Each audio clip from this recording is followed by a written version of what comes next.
unity on one love. So when the man comes, there will be no doom. One soul. Have pity on those whose chances grow thin. There ain't no hiding place from the Father of creation. Yeah, yeah. One love. What about the one? One heart. What about the let's get together and feel alright? I'm playing to mankind. One love. One heart. Give thanks and praise to the Lord, and I will feel alright. Let's get together and feel alright. Give thanks and praise to the Lord, and I will feel alright. Let's get together and feel alright. 1, 2, 3, up!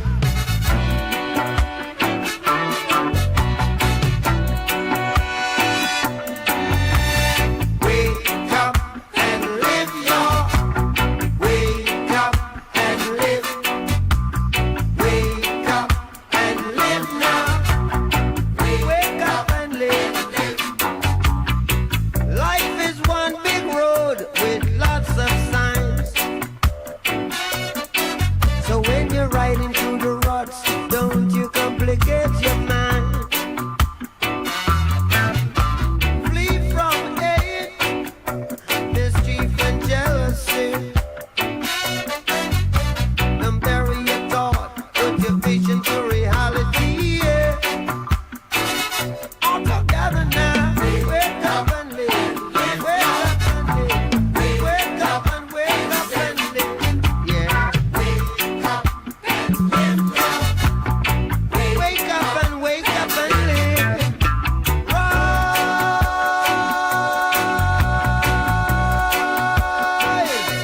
ye mighty people.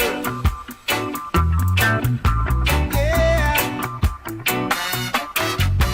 There's work to be done, so let's do it a little by little.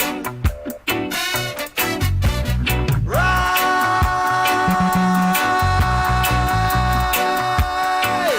from your sleepless slumber. Yes, yes, yes, yes. We're more than sand and the seashore. We're more than numbers. All together now. Wake up and live. Wake up and live. Wake up and live. Wake up and live now. You see one cocoa full of basket. Already you still live big today. Tomorrow you're buried in a casket.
make a change.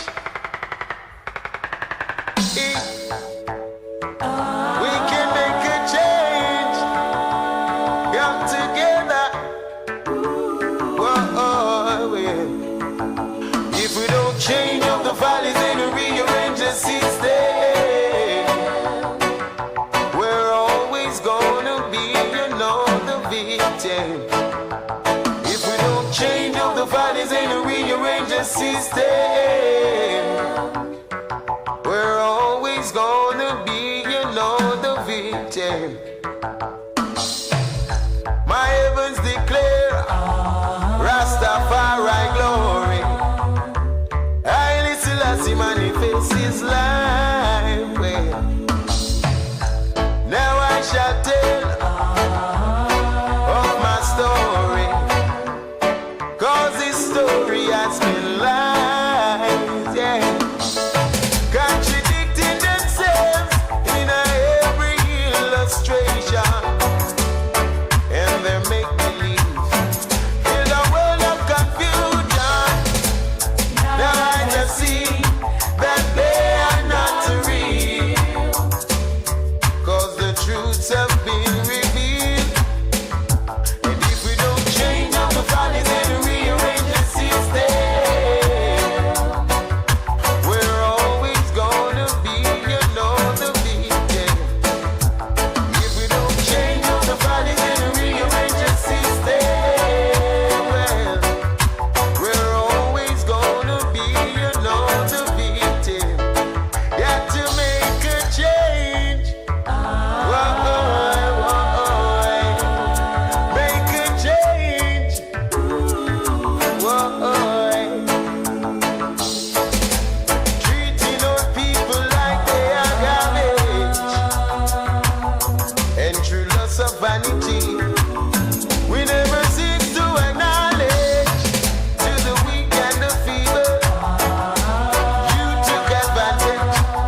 can't keep a good man down. Always keep a smile when they want me to frown.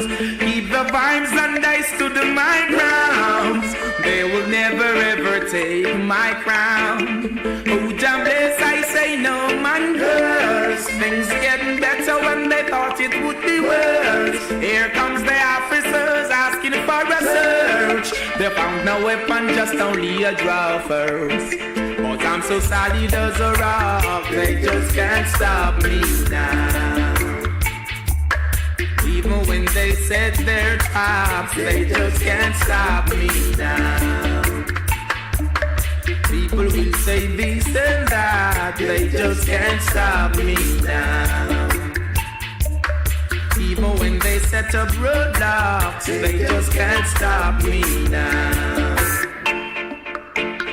When they come with their evil thoughts, I just listen whenever they talk. Try to light into my dark, he cut and clear all my faults. They fight me without a cause, trying to make my life so hard. The King of Kings and the Lord of Lords, give it all reward. I'm so solid as a rock, they just can't stop me now. Even when they set their traps, they just can't stop me now. People will say this and that, they just can't stop me now. Even when they set up roadblocks, they just can't stop me now. So don't to mix me up in your dirty game. You're only trying to tarnish my name. You're only looking for the innocent to blame. When you're the ones who wish the guns down the lane.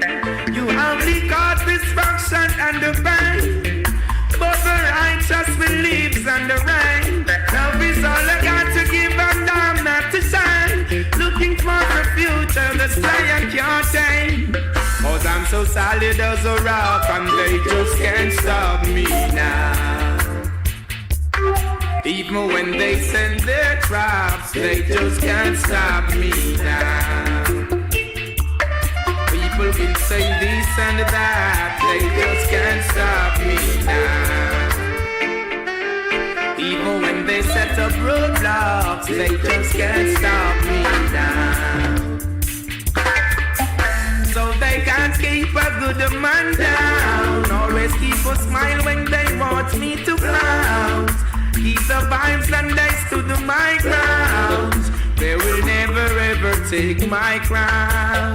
Who's a bless, I say no man curse. Things getting better when they thought it would be worse. Here comes the officers asking for a search. They found no weapon, just only a draw first. Solid as a rock, they just can't stop me now.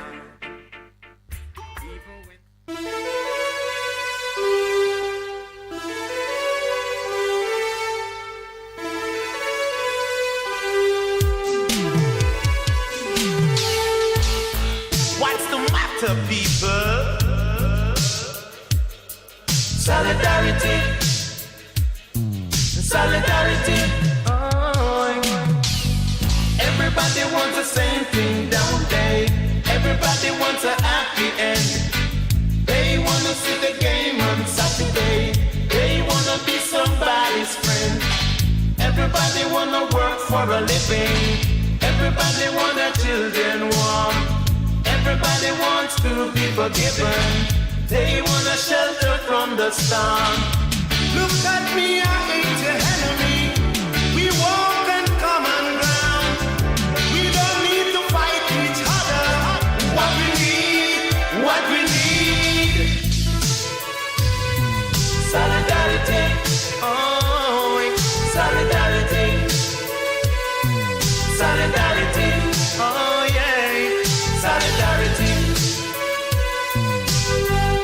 Nobody like to ask for money. Nobody like to play the clown. Nobody like to wait in a long line. Nobody likes being pushed around. Everybody wants a family protected.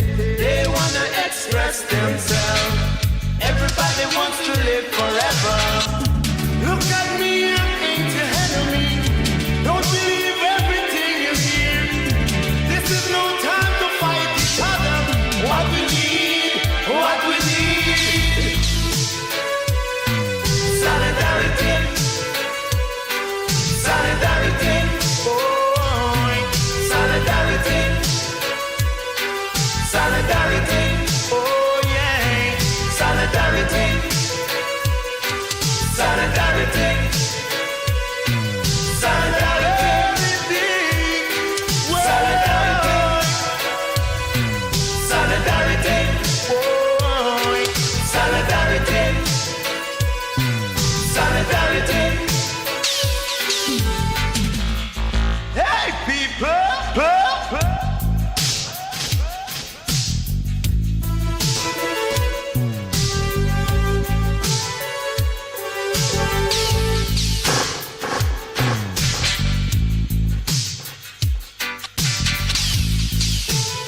Everybody wants a happy end.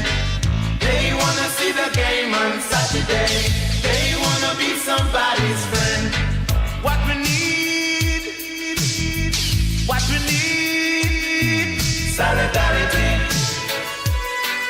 solidarity, whoa, solidarity, Lord, solidarity, oh yes, solidarity, solidarity, solidarity, solidarity, solidarity, solidarity. Solidarity, what we need, solidarity, what we need, solidarity, whoa, solidarity, solidarity, solidarity, solidarity, solidarity, solidarity.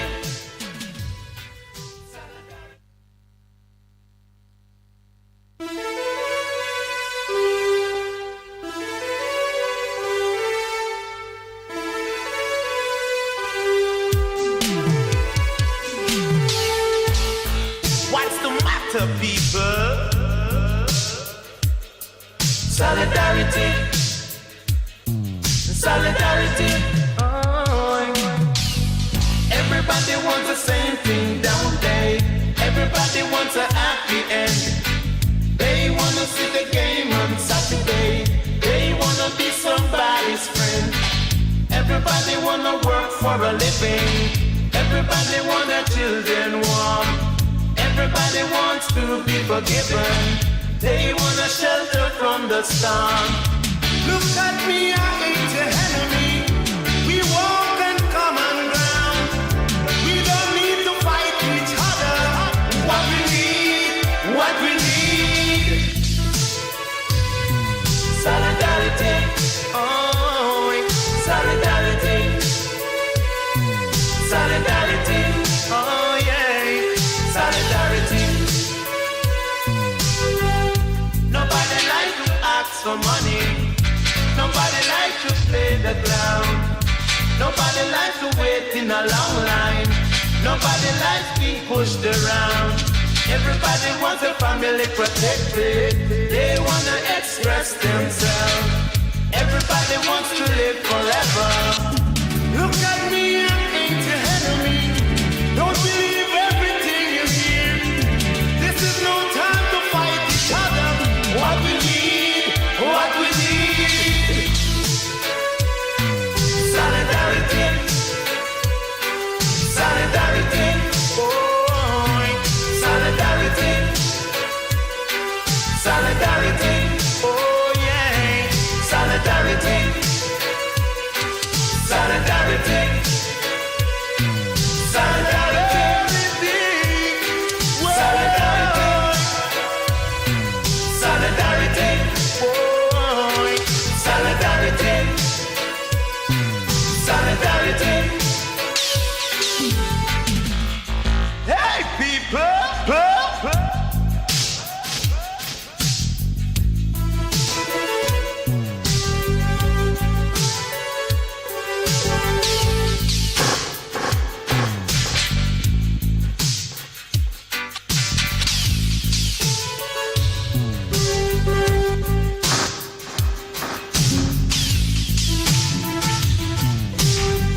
Everybody wants the same thing, don't they? Everybody wants a happy end. They wanna see the game on Saturday. They wanna be somebody's friend. What we need, solidarity, solidarity, whoa, solidarity, Lord, solidarity, oh yes, solidarity, solidarity, solidarity, solidarity, solidarity, solidarity.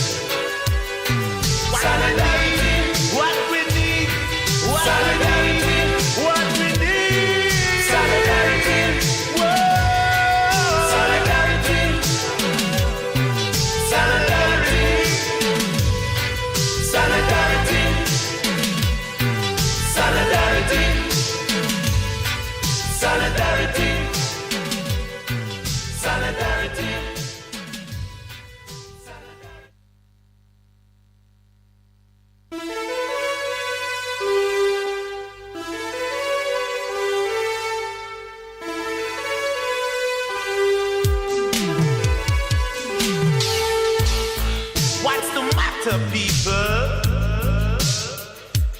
Solidarity. Solidarity. Oh.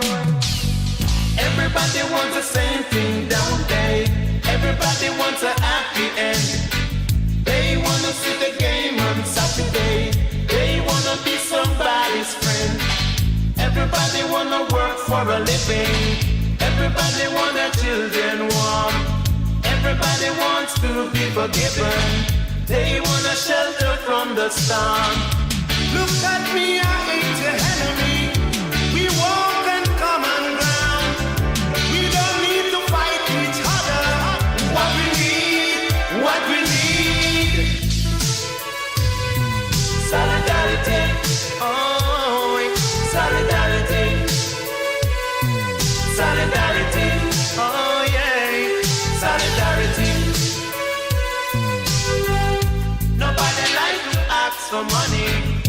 Nobody like to play the ground.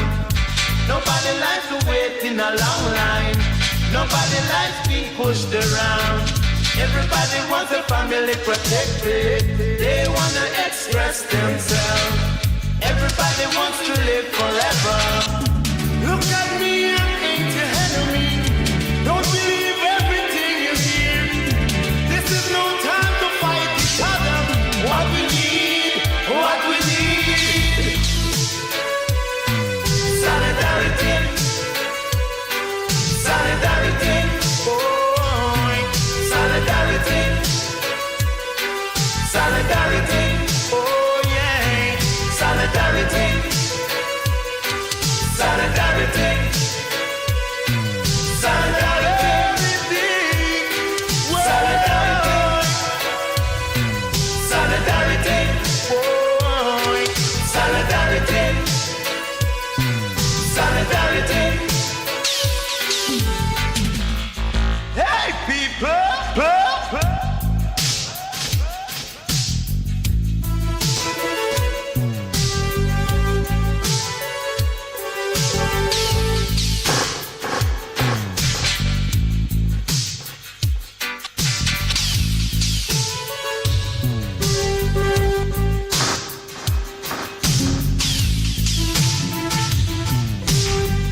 Everybody wants the same thing, don't they? Everybody wants a happy end.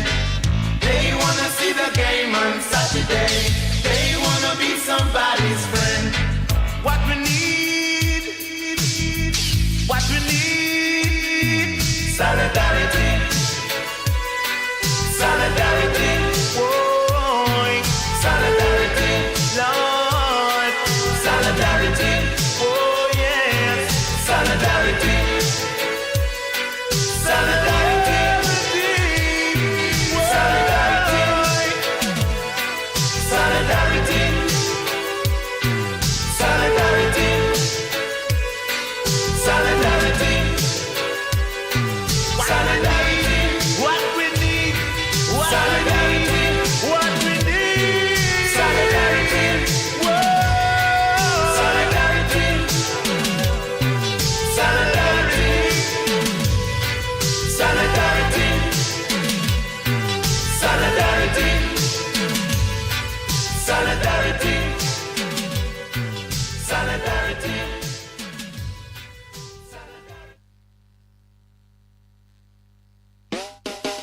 Better must come. Better must come. Better must come. Better must come. Better must come. Better must come. Better must come. Better must come. Order. Now my court is in session. Will you please stand? First, allow me to introduce myself. My name is Judge 1000 Years. Some people call me Judge Better Must Come. I am from Africa, and I come to try all you politicians for selling out black people. In my court, only me talk, as I am vexed. This is the people's court. Now what you have here today? Well, Your Honor, we have defendants, Senator Sankey Singh and Senator Change Your Mind. Also here is Mr. Religious Believer, but I think we shall deal with the senators there. At a later date, we will deal with religious belief. All right. Politicians sang sing, and politicians change my mind. You are brought here for tricking black people by promising them good living every 5 years. You have been selling out black people to foreigners. Your Honor. Hush up! I'm not finished yet. What you want to do? Promise me to? I see the rich getting richer and the poor dying. Your Honor, fundamentally, if I might say something at this point in time. Shut up! This is a people's court, and I'm not allowing any politicking here. If you disturb me again, I will give you 1,000 years for contempt of court. You are also charged for charging the people too much taxes because of your mismanagement, spending money then taxing the people for it. You keep borrowing money from the IMF and the World Bank in the people's name, continuing the oppression of black people by the same colonial masters. Why you can't learn? No so-called third world country have been able to break loose from these money hogs. You have black people in a vicious cycle. If it wasn't for me, black people in this country would still be worshipping the statue. Good morning, Well, and tell me welcome how to the come Morning to change your Connection. mind now? It's Free Flowing Thursdays. We are so excited to be with you this morning. We're coming to you live from the Ligonier Club in Kingston, New Kingston, Jamaica. This, of course, is your Best 100 FM morning program, hosted by yours truly, Minett Lawrence and Pastor Percival Palmer. Good morning to those who are on air and those who are already online, just waiting to chat with us this morning. Back in the studio, Lloydie. Still And be right worshipping here the on statue. Good morning, Mr. Producer, the one and only. Good morning, Mr. Lawrence. Pastor Percival, how are you? I am great. Oh, Lord. Let's go again. I am Pastor great. Percival, how are you? I am great. Can you be excited like Minett? No? I am great. Like from 0 to 60. Because I'm sitting here. Oh, You never noticed. I did not notice that you were beautified. I was deep in thought this morning, trying to find a document, not finding it. But then nothing will take away from my joy this Thursday morning. So many things to catch up on. I so many things. Yes. How about Well, the today? first thing, Percival, is I can never accept that Thursday comes around so quickly. You're It kidding me, seems right? like we were just here. Seriously? Yeah, and then because Thursday is the last day of the week for us with the program, for me, it just feels like weekend and another week has just slipped by more quickly than I can imagine. But, you know, those people of faith are always talking about how in the last days, the time will be shortened for the sake of the elect. Let me tell you, just the heat alone, I want the time to be shortened. It's been brutal. Just for the heat alone. It has been brutal, man. You feel as if you're gonna take your skin off, and That's how you you know, feel? yeah. And it's been hot. And a lot of us, by reason of our mixed ethnicity, or skin not performing so well under the heat, you have eczema, and your skin practically tries to jump off your body when the heat causes it to get irritated. So sometimes you feel like tiny knives are poking into your skin. Like you have some yellow in your skin. I do. Can't be so hard. Yeah, you're looking at me like I'm strange, and I'm, of the three of us on this set, listen to me, everybody, Minett is the darkest complected. I have the most melanin in my skin. That's true. You and Lowell have yellow. You have yellow? Yeah, you all We have like you compare. eat plenty bango. I know, said And I am suffering. You are suffering? Oh, Yeah, okay. man, the heat. I thought it was just- protection for us. No, apparently we've been watered down. Oh, you've been watered We've down. been watered down. Wow. This heat, it is, you know, you're just constantly feeling like you're being cooked slowly. So let's remember, remember we had our JPS friends were here. We're talking about energy conservation, but we were also talking about the necessity to remain hydrated, to look after your health, because really your organs can slow cook in your body under this heat. They do? Percival, you don't know that? Your organs can slow cook? Of course. I mean, you personally heard that one day. That's what I'm describing it. When the heat is just not enough to put you in the hospital, but you put stress you have to stay on your hydrated, system. yeah. You have to stay hydrated. I hope everybody remembers that.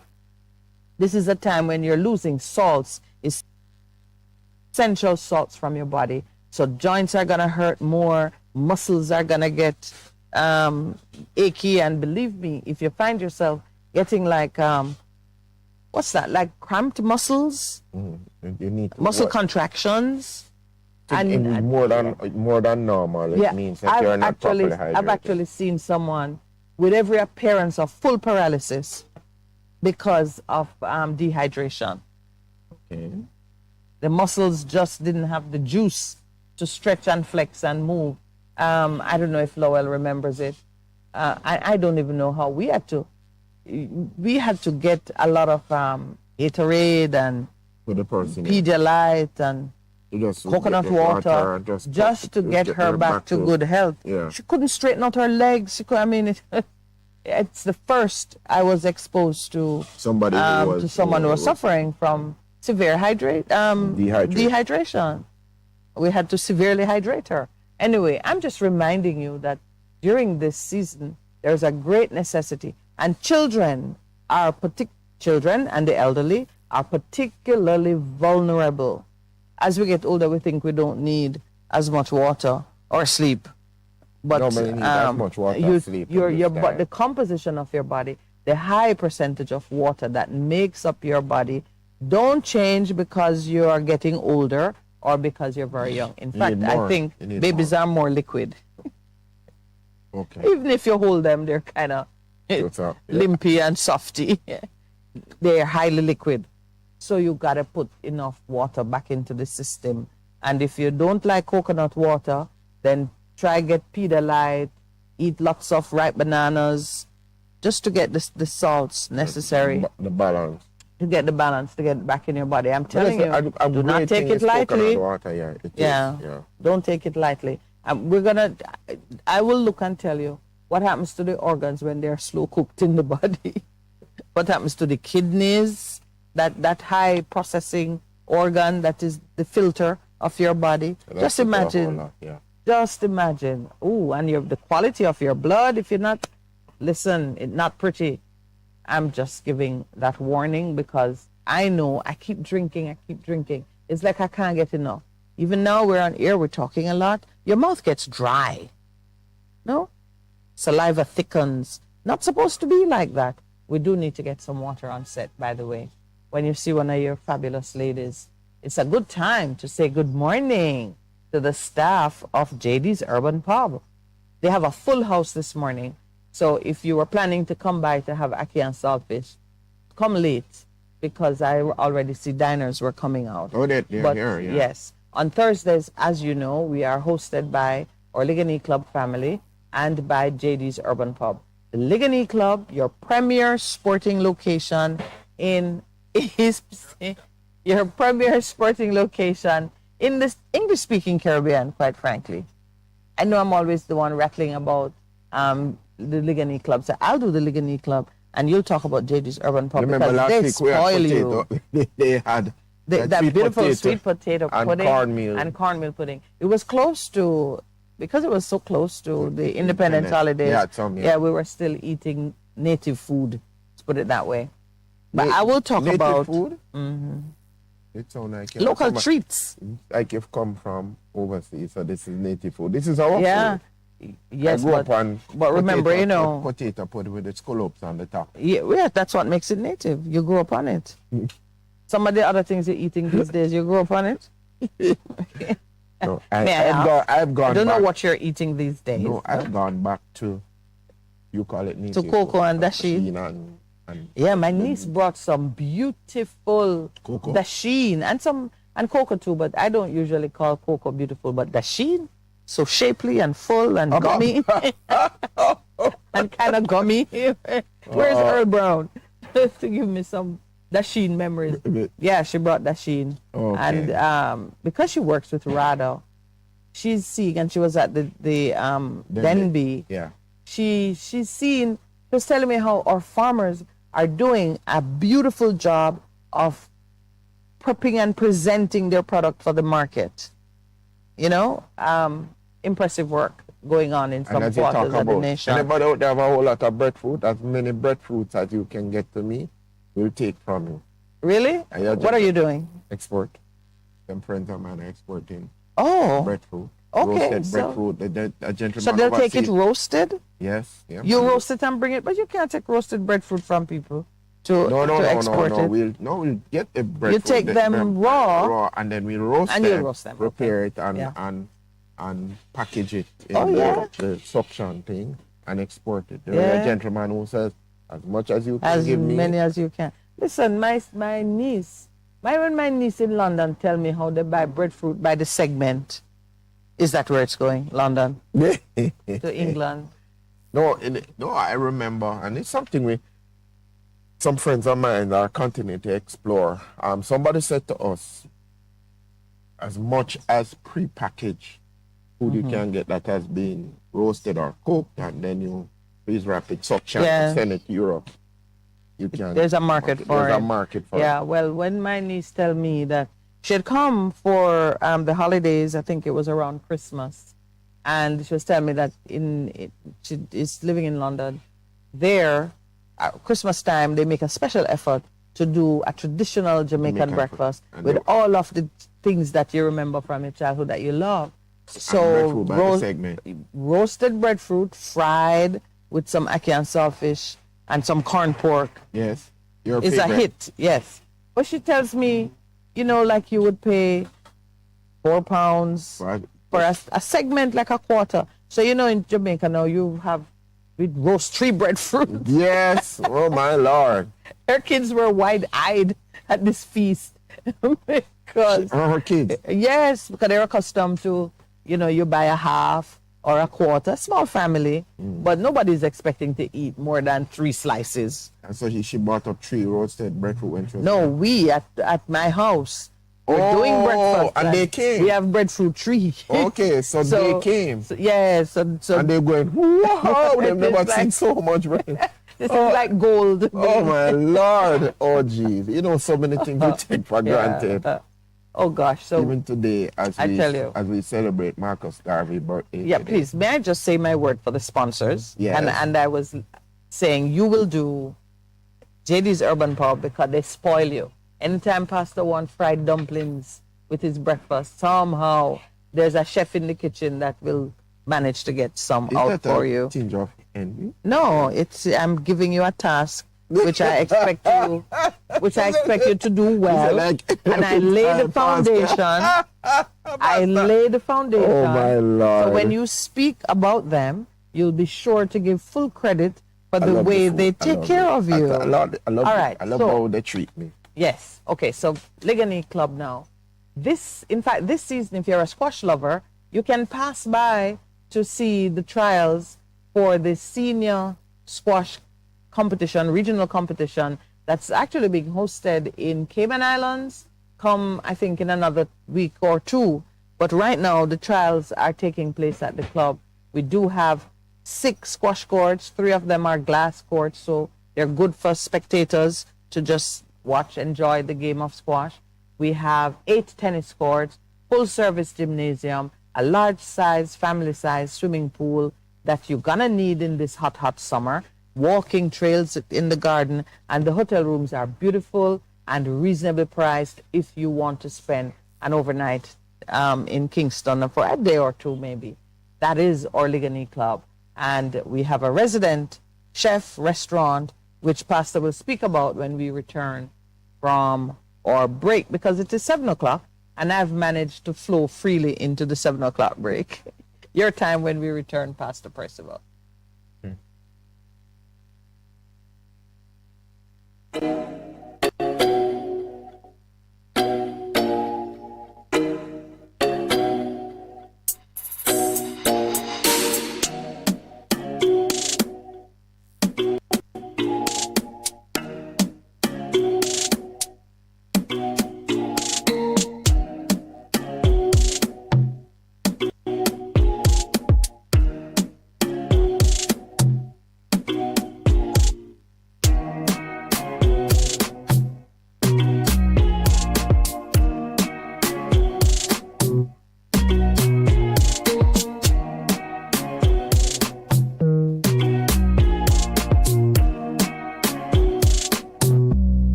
BES FM 100 on your dial. Keep listening.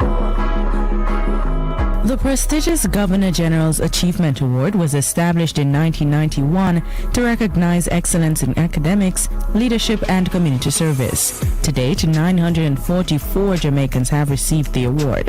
This year, 37 individuals were shortlisted and awarded. Among them was 22-year-old Ibrahim Duffus. Stay tuned to hear more about his journey.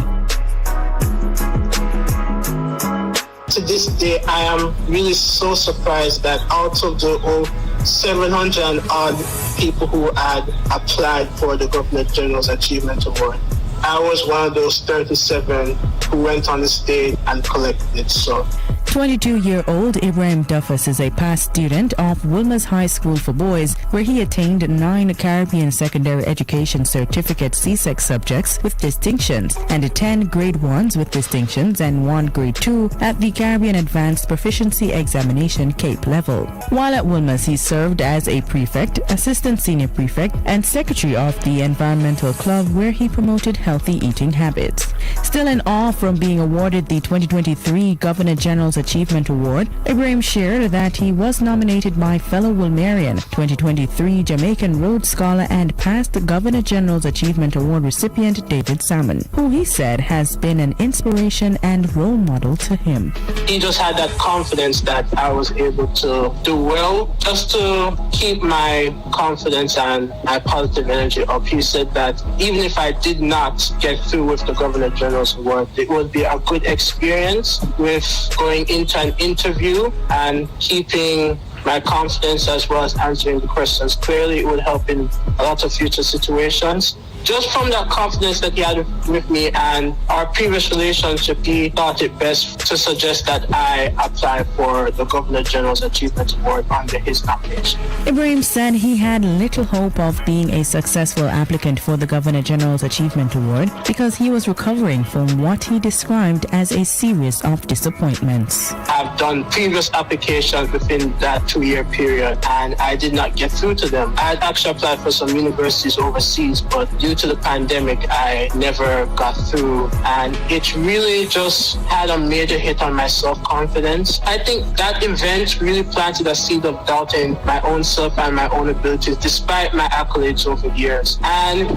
those lists of disappointments just kept getting longer and longer throughout those 2 years.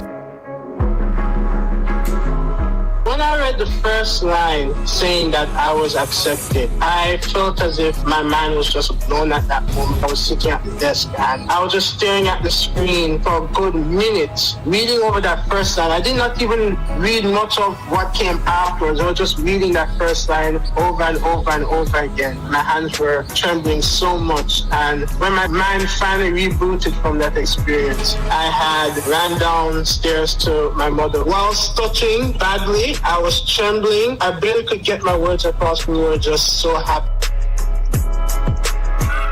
In 2021, Ibrahim's outstanding academic performance won him the title of Top 2021 UWI Matriculant, which saw him being awarded the prestigious UWI Open Full Scholarship. But just mere months into his university tenure, Ibrahim lost his father to prostate cancer. He died in the period when I was preparing for my final exams. That really hit me in more ways than one. I was thinking about his death, the memories that I had with him while also trying to study for exams, and it really saddened me a lot because I was just saying that I really can't let what happened really affect my grades because I'm on a scholarship. If I was supposed to lose the Open Scholarship because of poor performance, I know that it would hit my mother even harder because we have always been financially challenged, and receiving the U Open Scholarship was a blessing. 2023 Governor General's Achievement Awardee for Academic Excellence, Leadership and Community Service, Ibrahim Duffus. His father's passing and influence inspired him to become a research scientist focused on cancer research. He will begin his final year at UWI this September with a molecular biology major and a statistics minor. That's it for this feature. Thanks so much for tuning in, and we invite you to log on to gis.gov.jm for this and other interesting news and features. On behalf of studio engineer Andre Sawyers, I'm Jada Francis. Rock good. A production of the Jamaica Information Service, the voice of Jamaica.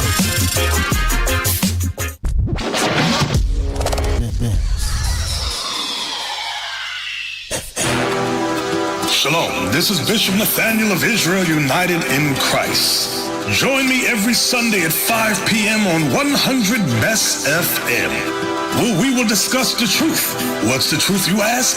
Jesus Christ said, you shall know the truth, and the truth shall make you free.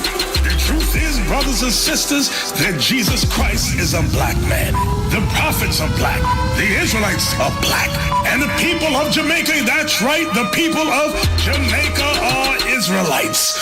Our people have been scattered throughout North, Central, and South America, and the west coast of Africa during the transatlantic slave trade. That's right, your church don't want to talk about it, but guess what? We're going to talk about it. We're going to talk about the worst atrocity that happened in all mankind according to the Holy Bible, according to Deuteronomy, chapter 28, verse 15 through 68. So join us every Sunday on Best FM at 5 p.m. Shalom. Make money now with local City and Guilds and ABE endorsed certificates and Distinction College. Start new online and face-to-face classes very soon in our Make Money Now career courses and get qualified jobs worldwide or start your own business in practical pediatric, geriatric, and psychiatric nursing, phlebotomy and pharmacy technician, early childhood education, child care, cashiering, call center, event planning, receptionist, customer service, housekeeping, waitering, food preparation, bartending, cake baking, plumbing, motor vehicle, electrical installation, air conditioning, makeup, hairdressing, nail technician, and cosmetology. No subjects required, no age limit. Register this week and get City and Guilds Maths and English classes for free. Call us at 3564167. Half a tree. One already, 200. Ready, mama? Ready. Is this the confusion you feel when trying to work your way through medical systems in Jamaica? Try a dose of Ask Dr. Mary every Thursday at 5 to 6 p.m. Let Dr. Mary help you understand your medical problems and bring you to a calmer place.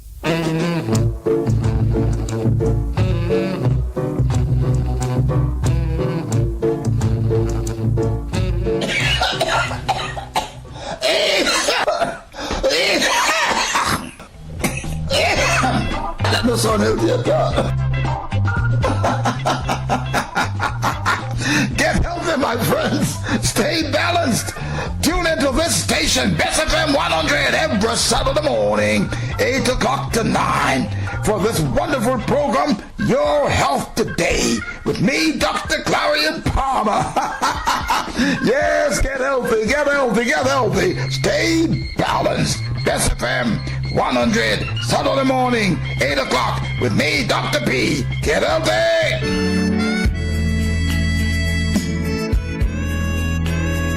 Goodness mercy, it's me again, Lord, your restorer, your game changer. Join me every Saturday morning at 9 a.m. to 10 a.m. and Best FM 100. It's Apostle Clive Campbell, aka the Khaki Suit Man, coming to you from 8 to 12 Orange Street, also Richmond District, Mandeville.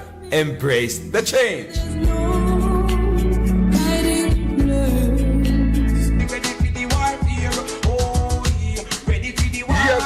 Jamaica and the world, you want us back? We are back.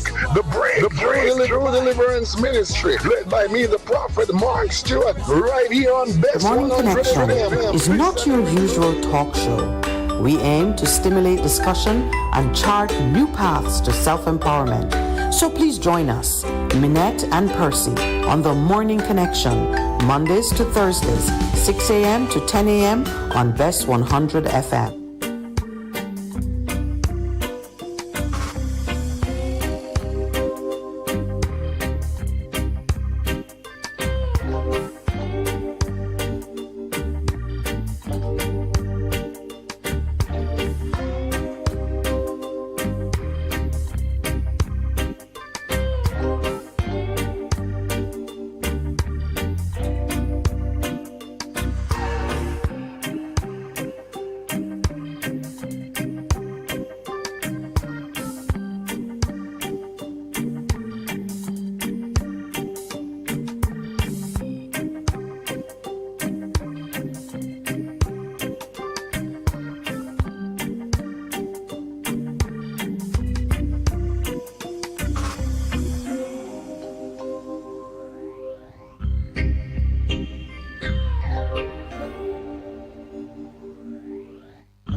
Welcome back.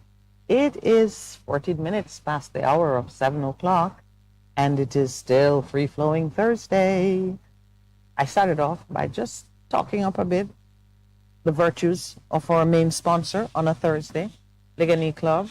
Always excited to increase their membership by seeing Jamaicans taking a move to be fit and healthy, because it is a members club that focuses on health, on wellness, on sporting activities. But then comes the food part, which I reserve for Pastor Percival. It is excellent. In a word. Excellent. After the dumpling wallet comment on, I can't see dumpling quite the same way again. Fried dumpling.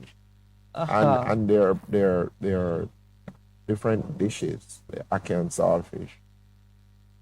You know the mackerel? This is a place I've come to enjoy. The mackerel. Just the mackerel. The way we cook salted mackerel. Pickled mackerel. Yes, and cooked up saltfish. Mm-hmm. The beauty and courtesy of the wait staff. Yes. Thank you, my dear. Good morning. Water being delivered. We've been talking about staying hydrated. Thank you. Yes. See? Water from Jamaican water. Yes, real Jamaican mystic water. Yeah, but the food really. Yes, I don't know what's going on. Is excellent, and we are so grateful. And it's JD's Urban Pub. Yeah, that is you. I know they have lots of social media presence on Instagram and yes, on what social media. They have social media, yeah, page, man. You put in JD's Urban Twitter. Pub, and you see what they're doing. Oh, Yeah. so you mean so go and like. Oh, Percy don't know what to say. I'm trying to. Yeah, we're trying to show off the water and see if anybody who's watching us feel motivated to get a drink of cool water. And I'm setting a bait for Earl. But You're setting a thing for a Earl? bait. I don't know that. I don't know Why that. would you do that? I don't know that Earl will respond to water. Oh, Wayne is up and about. Good morning, Wayne. Still thinking about your dictatorship plan and hope you have repented. All right, so the Gleaner is doing something. Wonderful. I don't know if you remember when they did it for COVID. Yes. They would run like a ticker tape on the top of their paper saying like how many deaths or how many. When they really want to keep an issue in the front of your brain, they give you a blow-by-blow report. All right, so today in the Gleaner, they have a list of opposition MPs and senators who have responded to the question, have you been contacted by the Integrity Commission concerning an investigation for illicit enrichment? Because you see, many of us understand that this issue could make or break a situation. From the perspective of governance, we are all horrified that there may be persons who are right now actively involved in high-value matters with the knowledge that they are under investigation for illicit enrichment. They have not disclosed it. They may even be making moves that could ultimately frustrate the integrity of what we're doing, but we don't know who they are. But hold on. A lot of persons understand that that's a serious issue. No, but listen to this now. I think the what really sharp the focus on this is when the Integrity Commission said that everybody who is being investigated. No, you know who you are. Yes. So now in the open, they have said okay. So they asked it. Yeah, and you know, they didn't have to say it. Most of us could apply common sense and realize that due process in a modern society require that comes a point that a man must know he's under investigation because you have to engage with him. When the police, if police put up your name and say you're a person of interest, you know you're under investigation for something. Whatever they want to call it. You were a person of interest. I was a person of interest and I was arrested. And at the time... Take it for a joke, no? But Percy, if they had done even a scintilla of investigation, they would not have pursued it. That is the it's unfortunate. that's the manipulation of things. So can you imagine? It reached far enough for there to be a report that says 6 are under investigation. The 6 know themselves. But this has taken it to another level. I see one minister says he has not been told that he's under investigation, so he's assuming he's not. And what I see here is a kind of a splitting of hairs. The Integrity Commission says,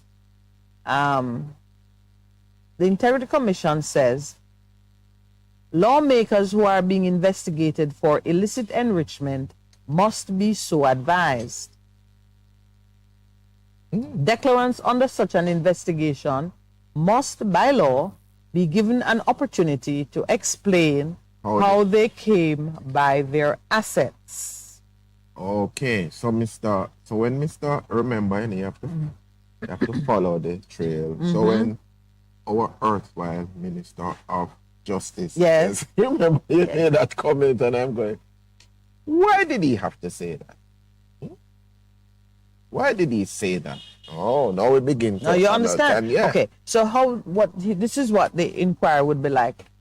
The Integrity Commission would not necessarily write to you and say, Dear Percy, please be advised that you're under investigation for illicit enrichment.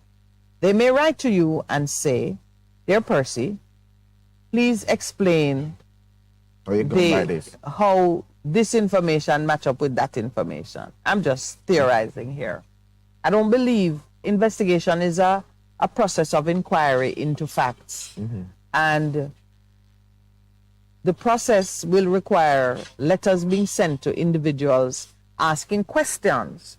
So I would say to a doubtful parliamentarian, if the Integrity Commission has written to you more than once, asking you to resolve certain issues, and when you give them information, you know they're not satisfied because they ask you for more information, and at no time do they write to you to say, we are satisfied. You know, sir.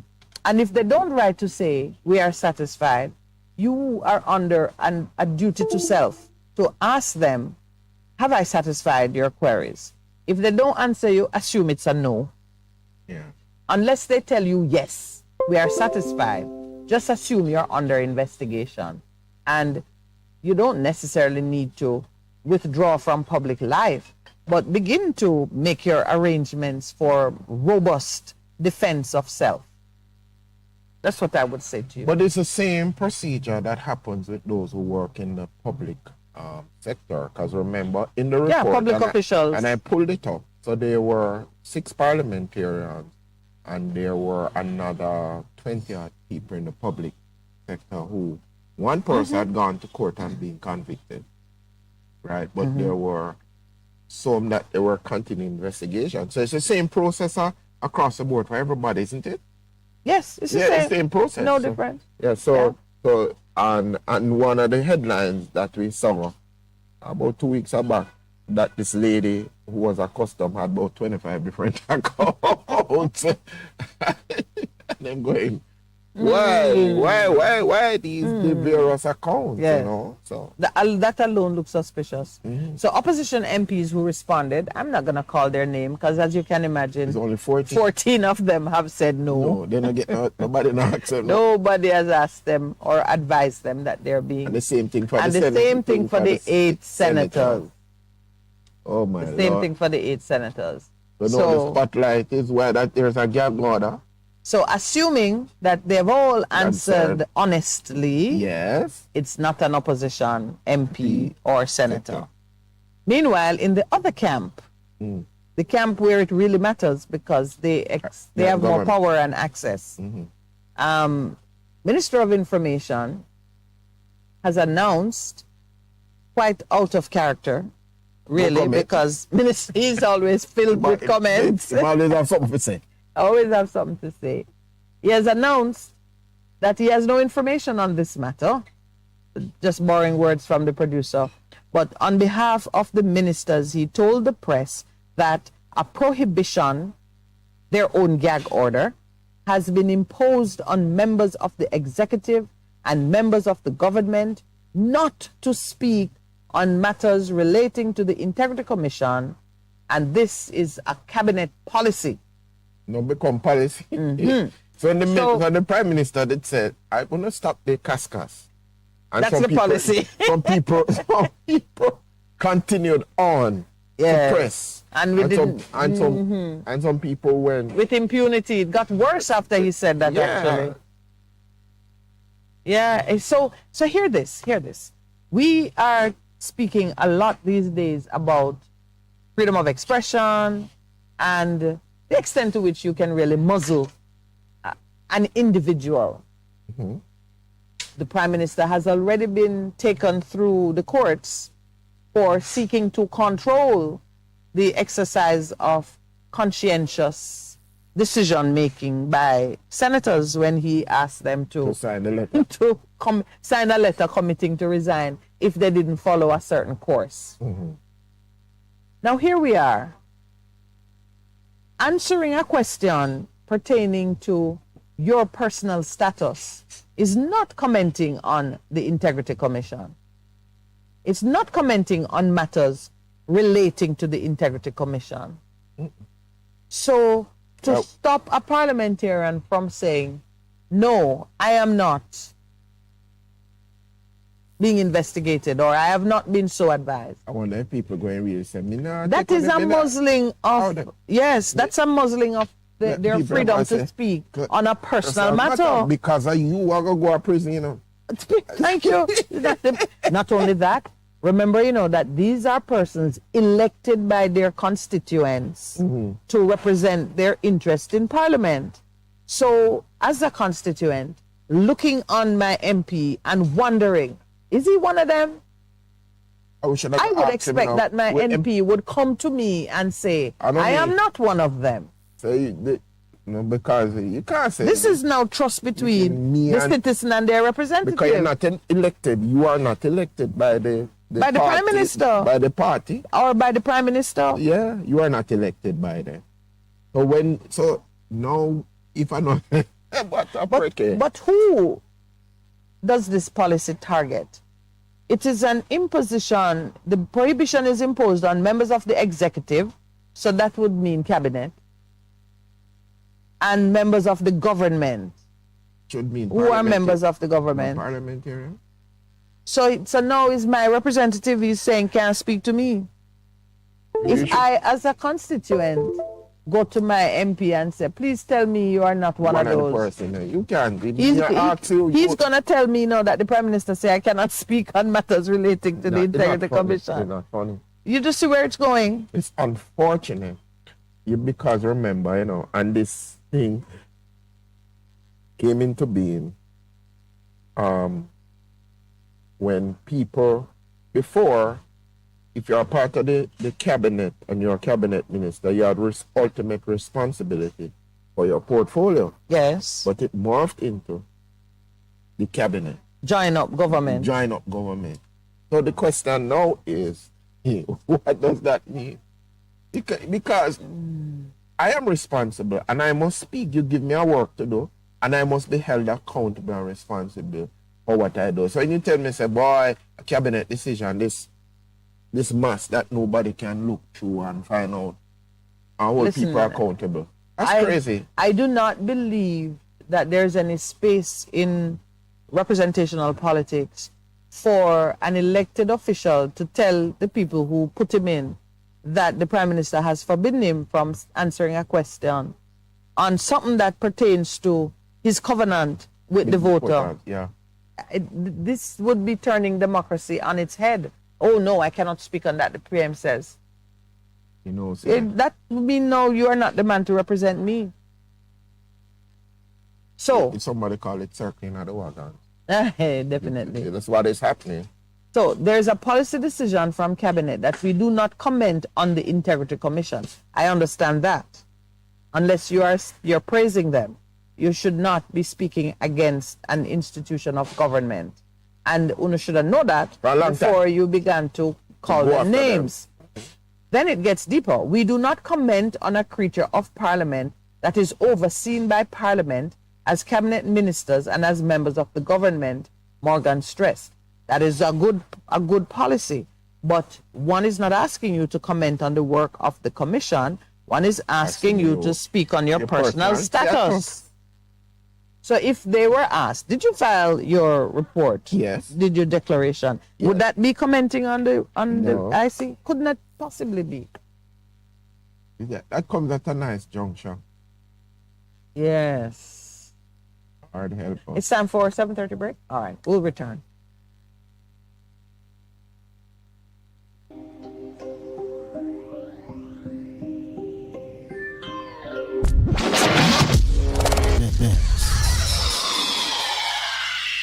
For a better choice in all your electrical supplies, A, authorized 3M dealer and better brand names. B, better service including free island-wide delivery. C, all major credit and debit cards accepted. It's ABC Electrical Sales. Shop number 8, Hagley Park Plaza, Kingston 10. Open Monday to Friday, 8 a.m. to 5 p.m. Saturday, 8 a.m. to 4 p.m. We make your electrical jobs as easy as ABC. Call 754-382-528 or fax 754-3659. ABC Electrical Sales, for a better choice. Looking to clean your vehicle super clean? 123 Clean Car Wash, located at 2 1/4 Osborne Road, Kingston 10. Entrance on Grove Road, below Tropical Battery. They wash and vacuum, undercarriage wash, engine wash, polish and compound, shampoo and detailing. Call them at 876-631-3400. 123 Clean Car Wash, the best in the business for a cleaner wash. 1, 2, 3, believe me, it's so easy. 1, 2, 3.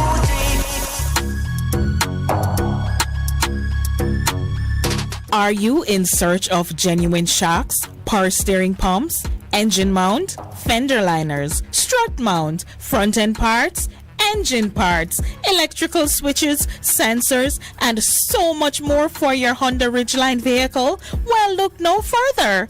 Contact Mormac Auto Parts at 326-7371 or 821-5232. Remember, Mormac Auto Parts, your Honda Ridgeline new parts dealer. We're located in Kingston. Call us at 326-7371 or 821-5232 for more details.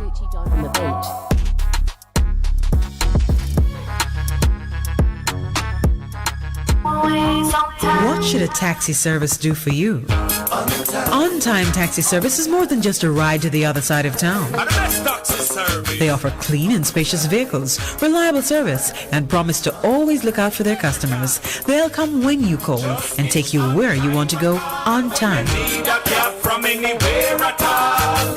You can call us at 926-3866. We are something special on the road. Half a tree, one and drive, half a tree.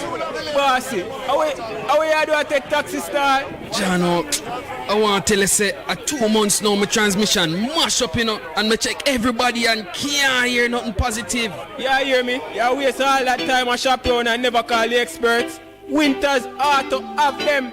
Them have over 35 years of experience and them diagnose the problem and get back your transmission brand new. For them service excellent and efficient. Trust me, man. Yeah, hear me? Call them at 929-7040 or go to them at 106 Maxfield Avenue, Kingston 13 and talk directly to the boss. Just tell them I'm me send you.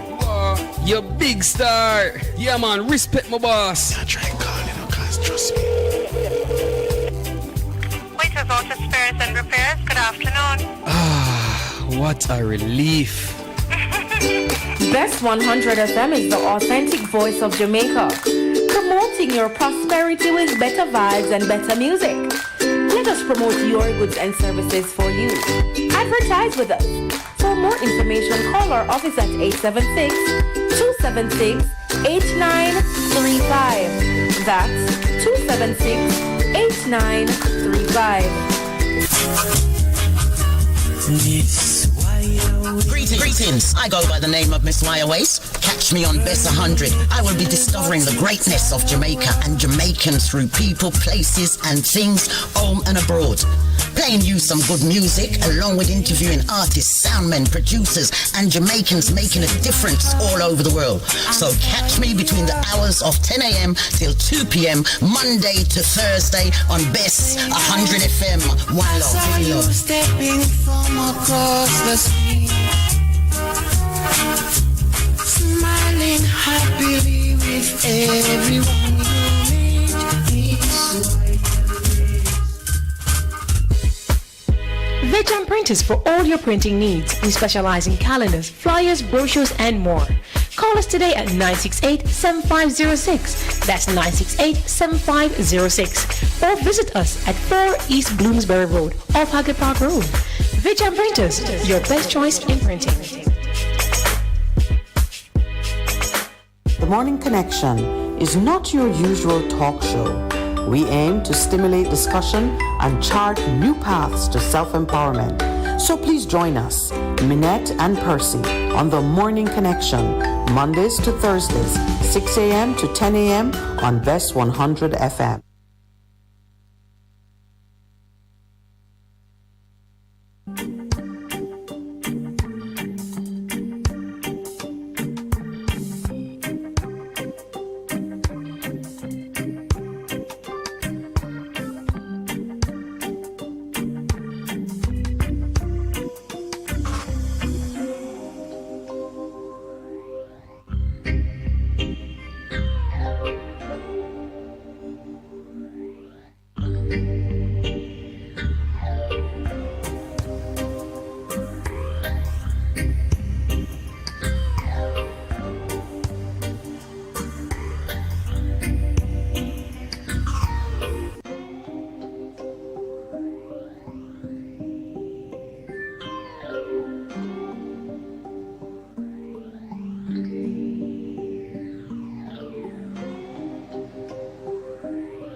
Lord.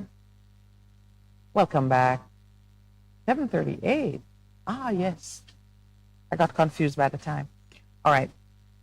We were just looking at the current cabinet policy concerning parliamentarians having the liberty to speak on their own status and to set to rest the anxiety, speculation, whatever disturbance there might be regarding their covenant relationship with their constituents. My first concern as a parliamentarian would be to assure those who elected me to serve that I am okay.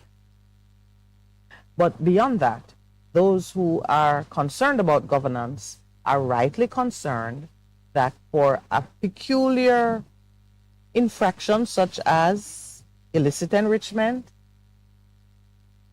and illicit enrichment is, let me see how best to put it, it is defined in the legislation. And so everyone knows that it's not a mathematical error which can be easily corrected. It is a concerning mismatch between assets and means. And quite honestly, unless you can say I won the lottery, there is usually no good explanation. Ways that it arises, I came into my inheritance, a wealthy relative died, and I have come into possession of property. Those things are easily explained. It is a gift from lost love or, Friend just says, I want to bless you. Someone, yes, those are easy explanations. I'm stretching my mind to think of other ways that persons can suddenly be in possession. When I say suddenly, it means you don't see over a period of time how they came to be in a position to acquire certain assets. Because you and I know that real estate and hefty bank balances don't fall from the sky. And there are a lot of us who believe in miracle money. And if you have miracle money and miracle assets, well, only the good Lord will help you to explain it because you got it from him. And believe me, what is it? The blessing of God that brings joy and adds no sorrow? According to There's no Proverbs. blessing being fined for illicit enrichment. You can be fined according to it. You can be fined and imprisoned. If you are tried in the parish court, you can be fined or imprisoned. If you are tried on an indictment in the circuit court, Supreme Court judge, you can be both fined and imprisoned. Let me ask you one question. Yes. So who would prosecute on behalf of what has happened with your filing? You're setting me up, but I will walk right into it. I'm not setting you up. I'm just asking a question. The Director of Public Prosecutions has the right, the authority to conduct, intervene, indirect, bring to a close, initiate. She has full powers. So it's not the Director of Prosecution in the Integrity Commission. No, he does the things and then passes the file to her. Yes, and that is why so many are concerned by the mad rush to extend the life of this particular DPP, who is generally believed to be pro-government. But not only that, and that was one of the reasons why the opposition... Or maybe she's hard to convince on those matters. Oh, well, let's be generous. Let's be generous. But that is why when Mr... his name? The former leader of the opposition, that's Peter, Dr. Peter Phillips said, no, I don't want to extend it because she's not being very strong on prosecution. Corruption matters. Yes. I want to do this because Holiness Income and Assets for 2021 not yet certified, says Integrity Commission. What date is that report? That is October 16, 2022. We're coming up on the anniversary. And it, and I'm saying... Almost a year ago. Wow. That's not a good you know look. What? The Prime Minister is made of sterner stuff than I imagined, because there's so much swirling in the mist that would suggest that there's a concern regarding his own status. That and this is something. So he really has a stiff backbone, a strong backbone, because if I were here, I would say most people must be thinking that it's me, but it's not me. I would want to say it's not me. He has said it, though. Is that what you're saying? You say it's not him. He said he has been in discussion. In a statement to Parliament, he had said that earlier in this year, that it. See there? This is June 15, 2023. And he says on June 15, 2023 that as far as he's aware, it's not him? No, he never said that. Oh. Talk about the Cascas. So it's not it's Cascas. He was saying it's not related to the Cascas. They want to be, but he had made a statement. They've been talking to him. But we need to know, because 2020, these are the assets for 2021. So we haven't gone into 2022 yet. So you do 2021 in 2022. So they couldn't certify. Unfortunate. And then if you can't certify it for 1 year, it gums you up for the next, which I think is the point you're making. But if I were here, I would just keep filing them anyway. It's your problem if you can't do my math. Can't do my math? Yeah.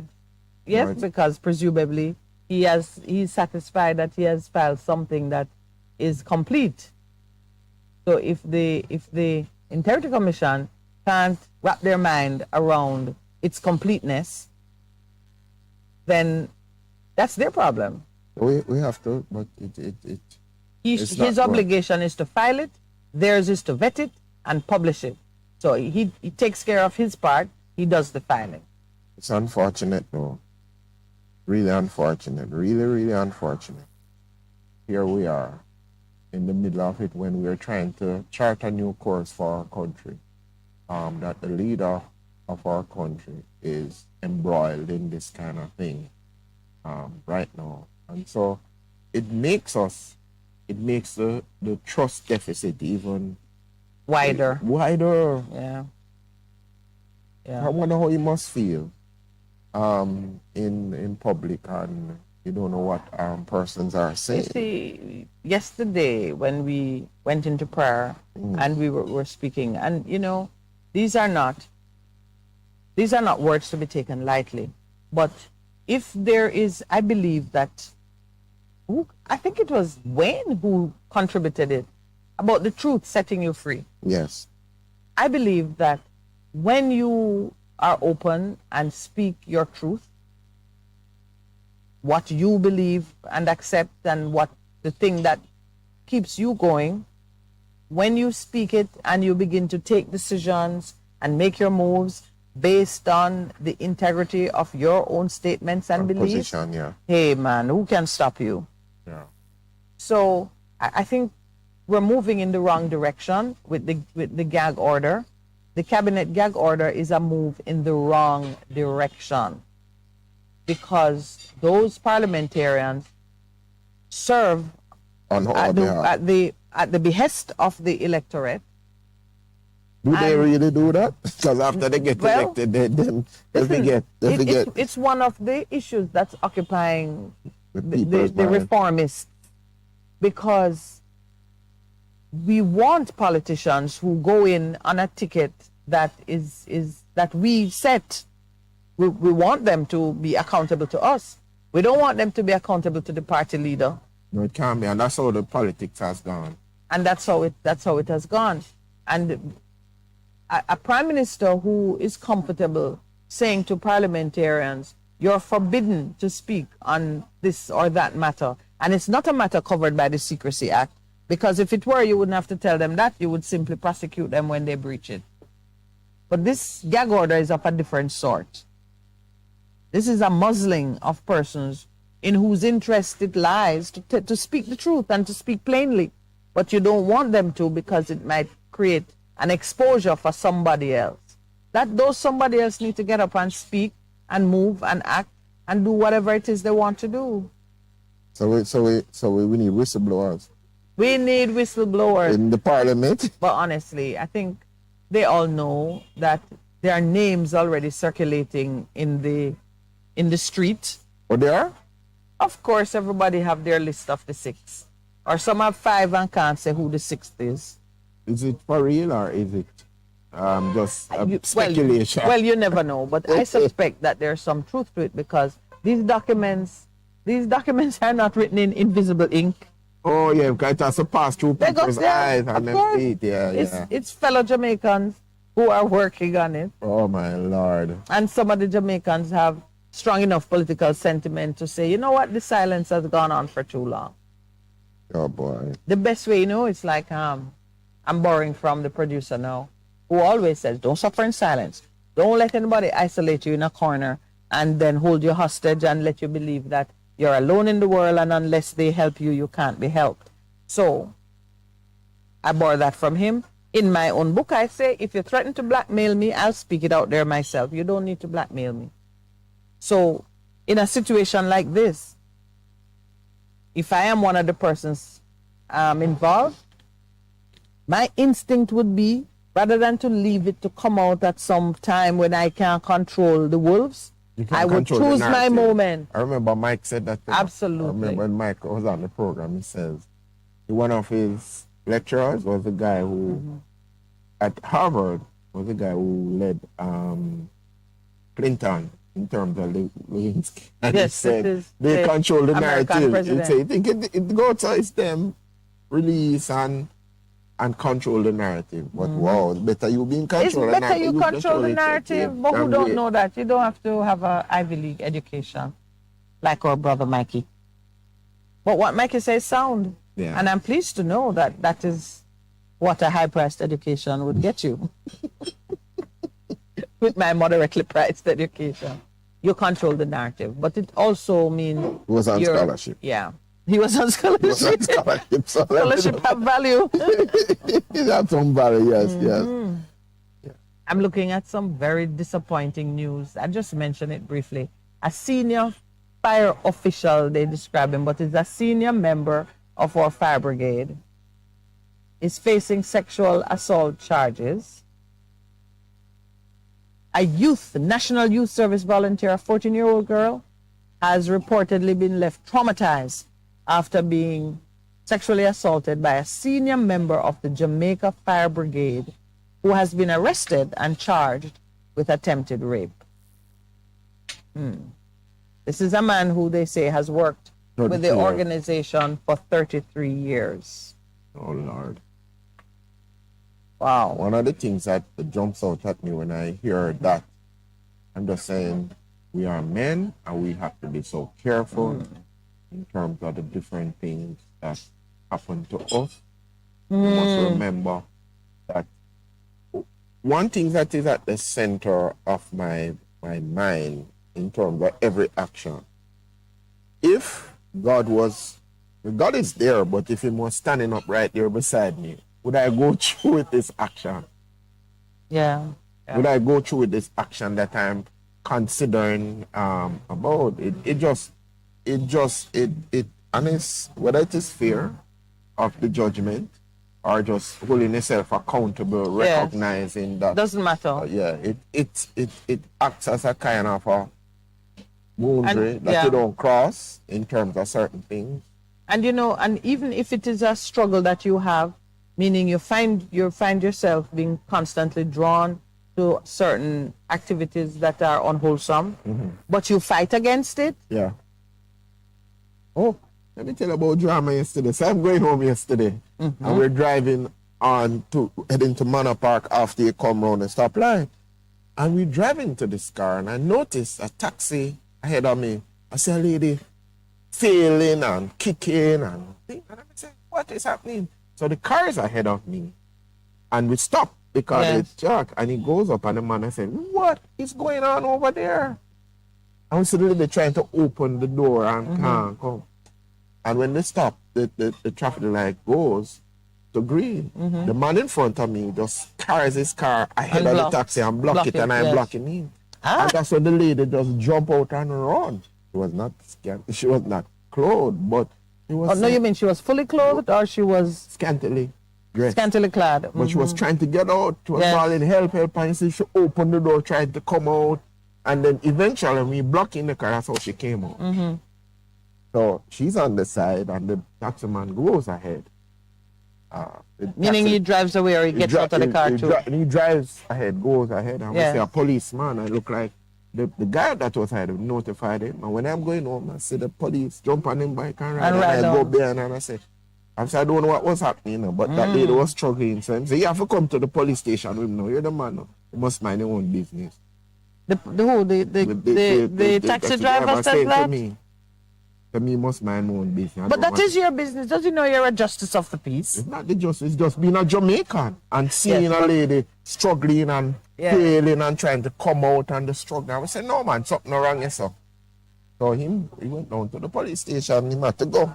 Of course. And I was just... Well done, citizens. Alert citizens. Yeah, because we saw it and we said, the man said, no, go on. The man ahead of me. And I said, what is happening too? And when we got the opportunity, he just back the car there, so he can't go, and he just back him in so the lady get to come out. I don't know. We all didn't do such a good job then if he drove off. They drove. But He found they got the- out. yeah. They got out of the car, which was the most important. The most important And thing. then the police Yes. alerted the police. Well done. Citizens are alert on these things. We need to be more alert because we could, like the man say, I know, well, you don't mind your own business. Say, no. And that's a terrible thing to say. You should have been trying to explain. She robbed me and was trying. You should have been giving some explanation. No, I mean, I just reflected on it and I said, no, as Jamaicans, we have to be even And you know, at risk to our yes. own selves. Yeah. You see somebody in need, no, man. Respond. Have to And respond. Even if this is a woman who was trying to run out without paying the cab fare, don't stop her. There are some things, that we need to learn in terms of how we resolve conflict. Some things don't rise to the level where you put yourself at risk. Meaning, if you're a taxi driver and someone has taken your car and when it's time to pay, they start to create drama, let them go. Yeah, it's not worth it. It's Not worth it. Yeah. The minute you try to hold on to that person, you're now a hostage taker putting over it- maybe it- $150 or $1,000. You put yourself You at put risk, yourself at risk, and it becomes a he said, she said. There are some fights that are just not worth getting into. But well done, Pastor Percival. I mean, I don't know. And But it is your business. Yeah. A Yeah. good reputation is more valuable than costly perfume. Good reputation. Absolutely. Um, Well, we know a Ecclesiastes- lady who traded up. She got rid of the perfume and got a good reputation in return. The one who poured perfume on Jesus. Oh, yes, yes, How yes, wife yes, did that, her, and yeah. it said she will forever be And remembered. she, listen, man, she wrote her way into history by getting rid of very, very valuable perfume. First of all, your Minister of Education is speaking on the matter, which occupied your mind yesterday. You were commenting on a high number, like one school had lost 15 teachers. Yeah, it was in the paper. It was in the papers. You were counting. But she's taken solace in the fact that she don't see them come yet. As more is coming. She's saying we had 1,000 last year, this year Yeah. we only have 400. You don't see that, madam. Oh, she's saying it's declining. Yeah, really no. Talk to the people in the system. I don't know who's feeding her that information, but the proof of the pudding now. If in July, when I was tracking the numbers, just 2 weeks, the 2nd of July, the 9th of July, 23, 29 schools, the post that they were looking for was 467 when I added it up. Yes. And that took into consideration clear spaces, clear vacancies, and then the 8 and the 4 month people going off on their leave. If in July that is what you're having, you have a problem. Because a lot of persons we know have not tendered their The letters of resignation. resignation, waiting until they get their pay in August, then that's when it hits. But by that time they're gone. But now. That is, now. I don't like that. I think if people are going, they need to indicate. Yes, but they're gonna leave at the best stop at the most convenient time and in the most convenient way for themselves. But I would say that it's not enough to say that it's declining. It must decline. Because as the population of teachers fall, overall less and less will be leaving. Fewer will be leaving. So it must decline. A decline is not anything comforting. Yeah. It just means that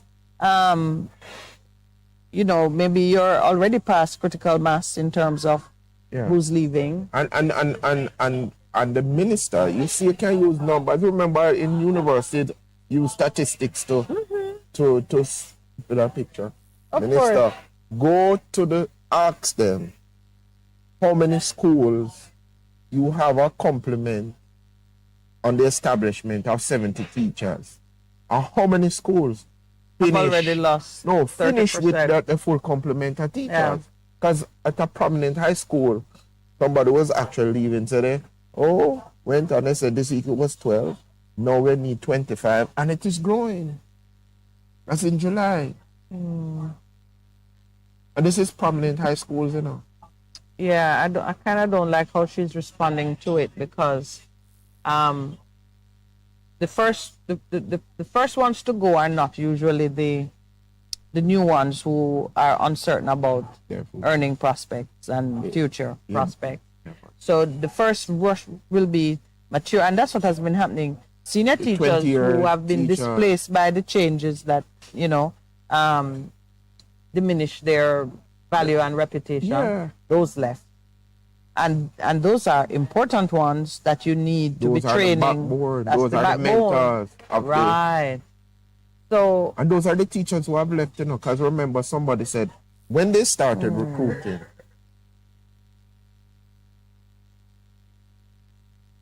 if you never had 5 years in the system, they weren't looking on you.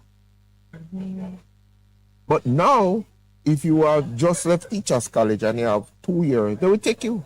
That's how desperate the US and London and England have come in terms of recruitment. They're taking everybody. yeah, which tells you too, the demand for our teachers, which is coming from outside, tells you that what's happening here is not an isolated issue. It's happening elsewhere. Yeah.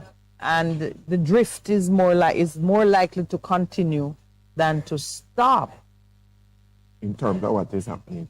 And then the other thing is, so I'm hearing the minister, she says, oh, we have so many people coming out of teachers college. A lot of the people coming out of teachers college are not going into teaching. And that's something we have to consider. Yeah. So we have a real crisis. And their conference is next week. And I'm not saying that the minister needs to panic and, do a Chicken Little type of dance. The sky's falling in.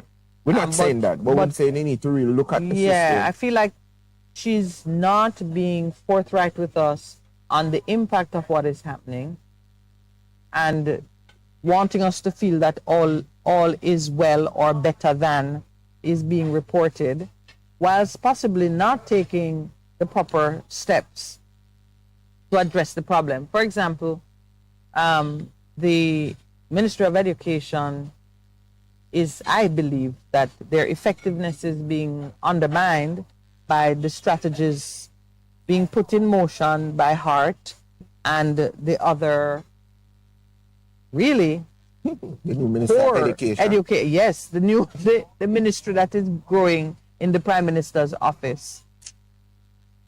Yeah, I remember what's her name?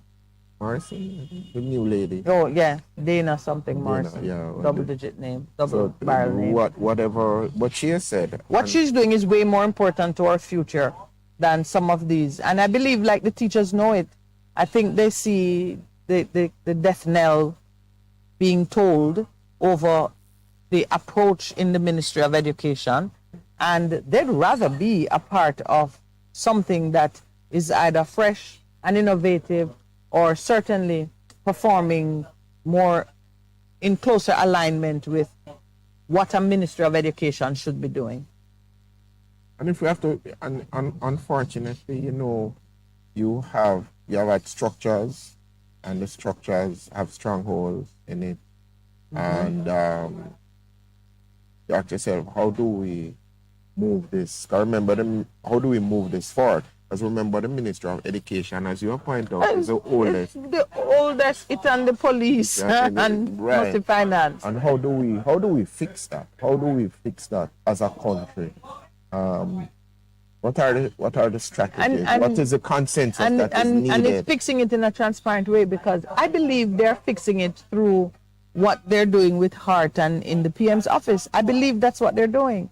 Any robust modern day system that is seeking to look at skills training and transforming your worker class from the old school plantation sugarcane cutting model to something that is focused on modern technologies and just modern lifestyle. It's important. If you're doing that, you are in the area of education. Then now what the danger we're facing now, Percy, is that early childhood education, which is not Hart's forte, or the digital transformation skills training forte, is going to be what's left in the Ministry of Education. And that's not an area where they're strong, because they are really strong in planning for the coming out of primary school, all age school, secondary school to sixth form age group. And they have to do that. Do that. As we go to the break, I leave you with Ecclesiastes 7 verse 7. It says, extortion turns wise people into fools, and bribes corrupt the heart. Oh.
Bess FM 100 on your dial. Keep listening.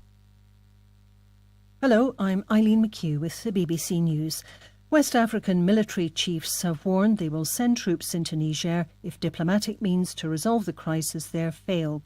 The Commissioner for Peace and Security for the ECOWAS group, Abdel Fattah Musa, told a meeting in Ghana that the junta in Niger was playing cat and mouse with the international community. If push comes to shove, we are going into Niger with our own contingent-owned equipment to make sure that we restore constitutional order. If other democracy-loving partners want to support us, they are welcome. But we are not going begging, cap in hand, before we do what is right for the region. Meanwhile, we are still giving diplomacy a chance. The ball is in the court of the junta, the CNSP, in Niger. Canada has begun evacuating the residents of an entire city in the far north because huge wildfires are approaching. More than 20,000 people in Yellowknife. The Environment Minister said the wildfires had taken a turn for the worse and posed a real threat to the city. CBC News reporter Luke Carroll is there. We did hear that this order was probably going to be coming out. They announced it at about 8 p.m. our time, that people need to be ready to leave by Friday at noon. One thing they talked about is that the only way out of town basically is by road or flight. The road goes through the fire that we're at risk of right now. The highway closes and opens intermittently, but they are suggesting that people try to drive when the highway is open. So that's kind of what we heard in that press conference. Spain's parliament has chosen a new speaker, the first step towards forming a government after inconclusive parliamentary elections last month. The socialist candidate was appointed with the support of Catalan pro-independence parties. Here's Paul Moss. It looks like they may reach a compromise. Spain's socialists need the support of Catalan nationalists to have a majority in parliament. But the Catalan party Junts has made a series of demands. They want the Catalan language to be allowed in parliamentary debates, and they want an officially recognised referendum to be held on Catalan independence. The socialists have now conceded on the language issue and have also promised further investigation into the tapping of Catalan politicians' phones. In return, the Catalans supported the socialist candidate for parliamentary speaker, but negotiations to form a government are still ongoing. Authorities in Pakistan have prohibited public gatherings for 7 days in the city of Jaranwala in Punjab province after 5 churches were torched on Wednesday. Crowds of Muslims attacked Christian homes and places of worship after 2 men were accused of desecrating a copy of the Quran. Police say they made more than 100 arrests. World News from the BBC. Ukraine's military says fighters of the Azov Brigade are back in action. They gained international renown for their defence of the Azovstal steelworks in Mariupol, which eventually fell after 3 months of a relentless Russian siege. Many surrendered to be later exchanged. Now officials say Azov fighters are battling Russian troops in the Serebryansky forest in Luhansk province.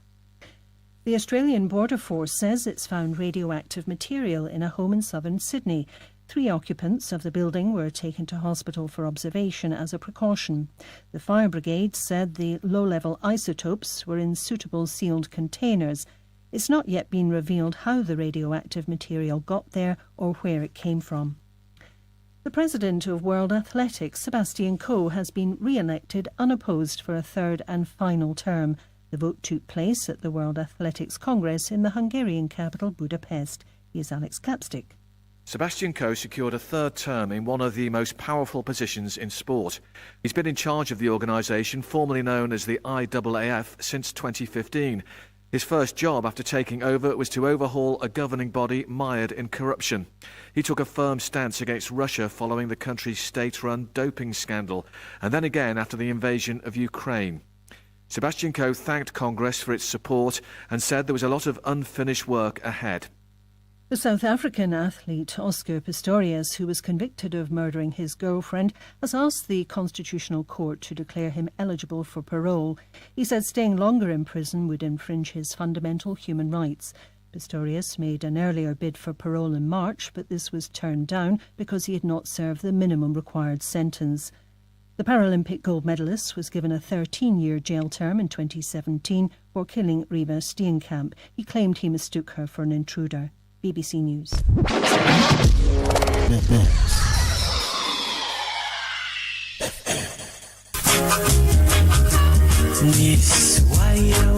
Greetings. I go by the name of Miss Wire Waste. Catch me on Bess 100. I will be discovering the greatness of Jamaica and Jamaicans through people, places and things, home and abroad.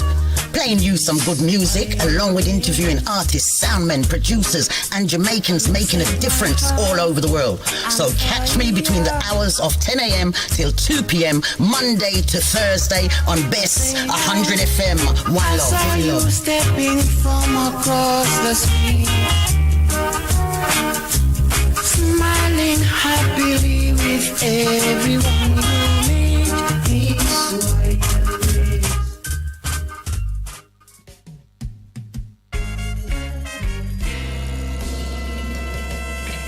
Fearless and love more, 'cause you open up the door. Live, camera, volume. Live it up Fridays on Bess 100 FM. 10 a.m. to 2 p.m. with I, Ibi Lion, each and every Friday. Giving you the better vibes, heard everywhere. Things that watch me fly on Jamaica.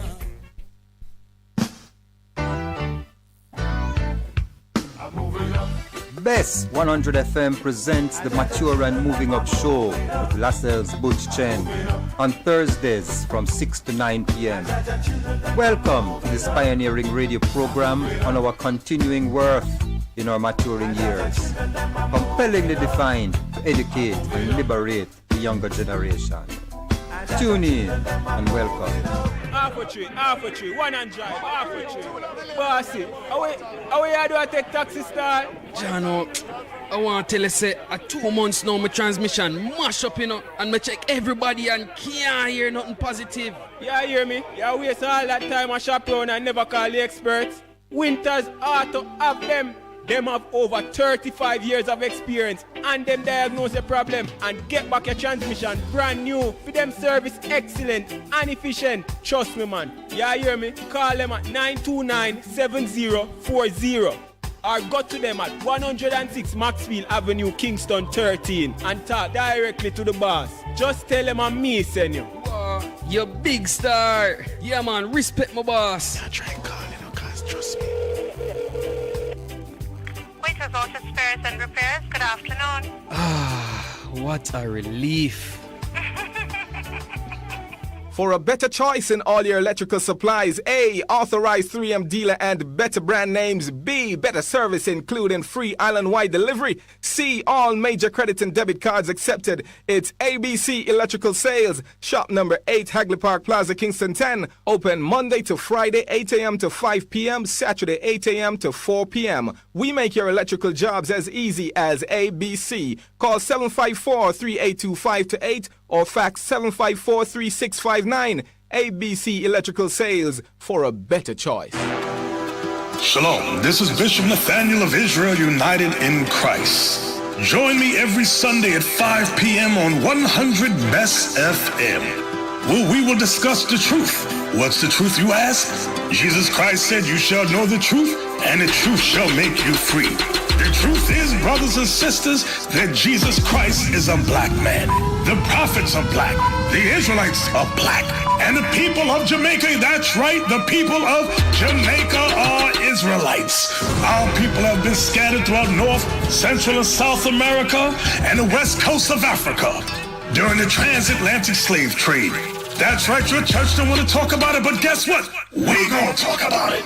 We're going to talk about the worst atrocity that happened in all mankind according to the Holy Bible, according to Deuteronomy, chapter 28, verse 15 through 68. So join us every Sunday on Best FM at 5 p.m. Shalom.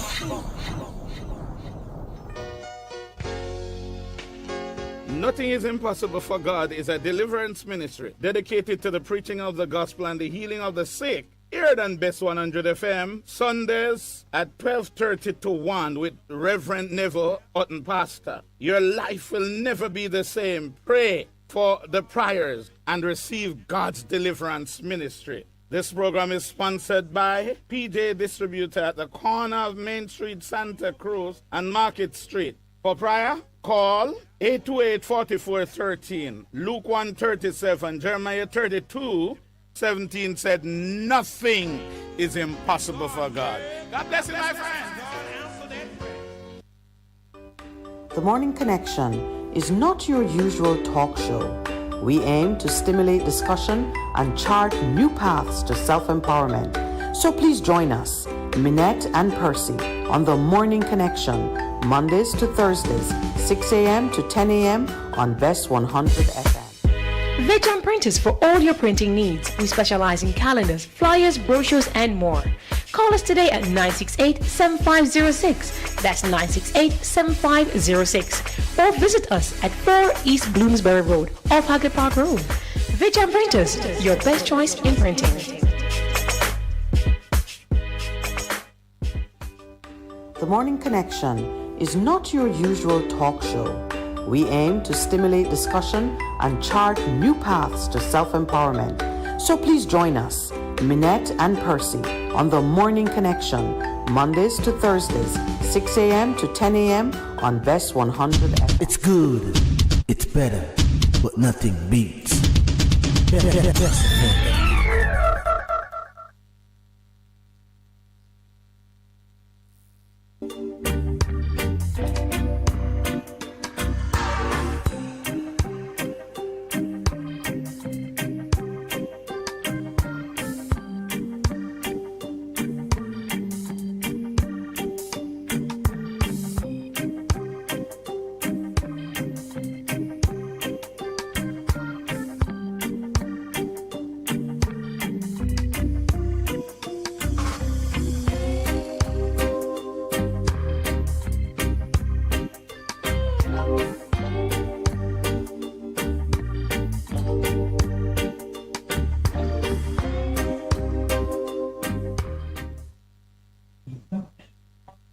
Welcome back. All right. Where were we, Pastor Percival, before we took a break? No, just to give you a time check. 19 minutes past 8. I gave you Ecclesiastes yes, 6, Pastor 7. Percival threw something into my cup. Ecclesiastes 7. Yes, the bribe. Mm-hmm. It says that, hello, what are we doing to ourselves in terms of it? I was just sharing my own person, verse 7. I was just relating what it is that in a lot of situations prevents me from going over the edge. Extortion turns wise people into fools, and bribes corrupt the heart. So in that proverb, in that wise saying, who's extorting whom? Who is the victim? Who is the extortion turns wise people into fools. So who is being extorted? The wise man? Mm-hmm. But a wise man not going to submit to extortion. That is the whole point of being wise. Mm-hmm. Yeah, another version says oppression makes a wise man foolish. And that corrupts the good judgment of the heart. Yes. It does make sense, but it's a kind of a prejudgment. Where is the wisdom in either accepting bribes or bowing to oppression? Yeah. So our present state of happenings and circumstances in our nation, not very good at all. And if we were not strong in mind in terms of not allowing the imaginations of our heart to make us become what we would, we can't bother. Let it go on. But it cannot be that way. And even as we reflect today on Marcus Garvey and some of the things he has said in his writings and saying, one of the things, and we know it,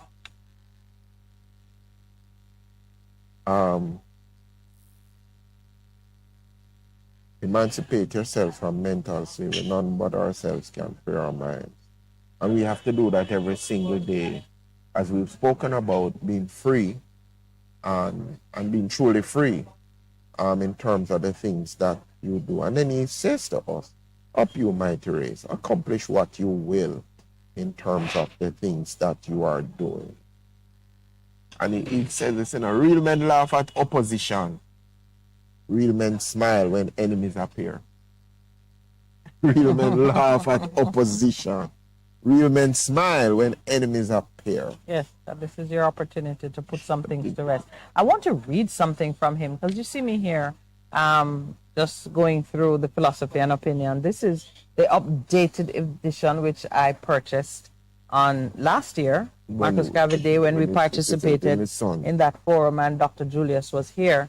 So my edition is signed by Dr.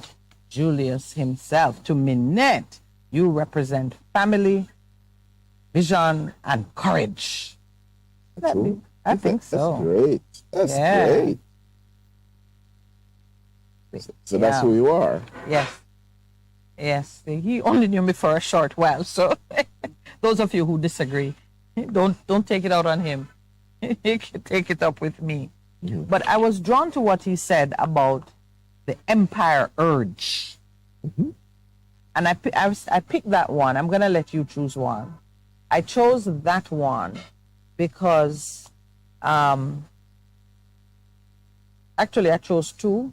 He has a perspective on the empire urge. Now, of course, we've been the victims of the empirical urge.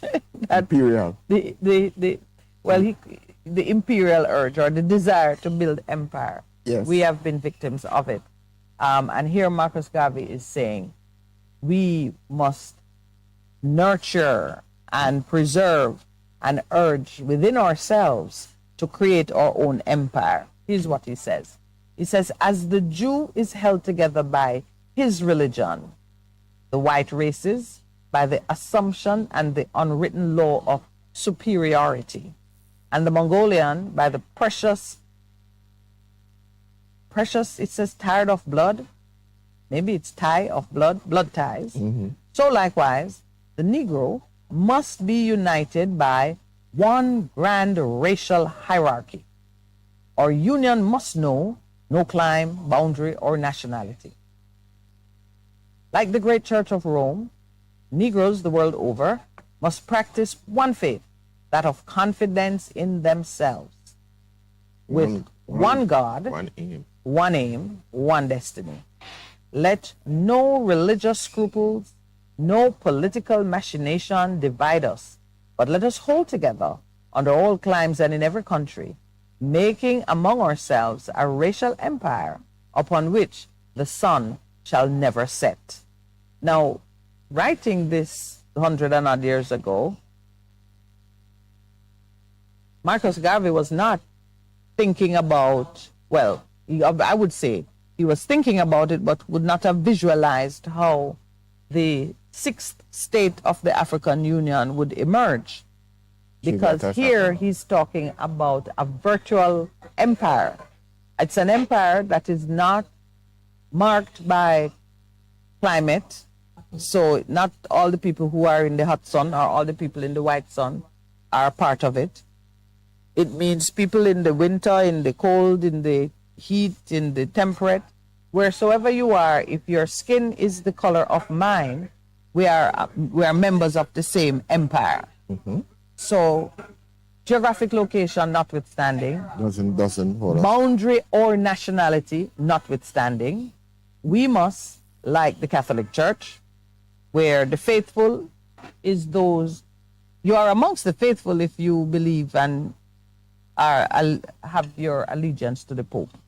No matter which country, whether you're bond or free, to use the true old phrase. In the true meaning, when we speak Catholic, it really means the universal church. So it's not Pope, but universal church that is bound by the Spirit of God. Yeah, but we're talking about, no, here he's talking about the great church of Rome. Okay. That's what I am the one who says, we know the great church of Rome is headed by the Pope.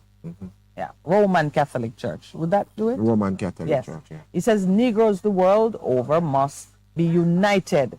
We must find our way to one God. We must have one single mission, vision, aim. And we must be destined for one place, to be together in the heavenlies. All of us together. Well, that's interesting. Here's one. Let no religious scruples, so no PNP, JLP, no political UIC, machination. no religious scruples, no political machination. No, I am Seventh Day, I am Anglican, I am non-denominational, I am... In fact, maybe the non-denominational one is the one that would be the survivor, because you have come together regardless of color or creed. No political machination should divide us. No gag order, politically motivated or otherwise, should cause one black man to break faith with the other. I ask you a question, answer me in truth and by your conscience. Whatever the consequences. Whatever the consequence. Only of us are willing to deal with whatever the consequences. Well, fear. That's a steep one. Yeah. Anyway, he says, if we accomplish this, we will create a racial empire upon which the sun shall never set. Europe, flooded by people of African descent. People of color. Yes, one empire. Wherever you see, and it is so easy. We don't even need to have secret handshake or wear a ring. You just look at the melanin. I said, we are one. This is what Marcus Garvey was proposing.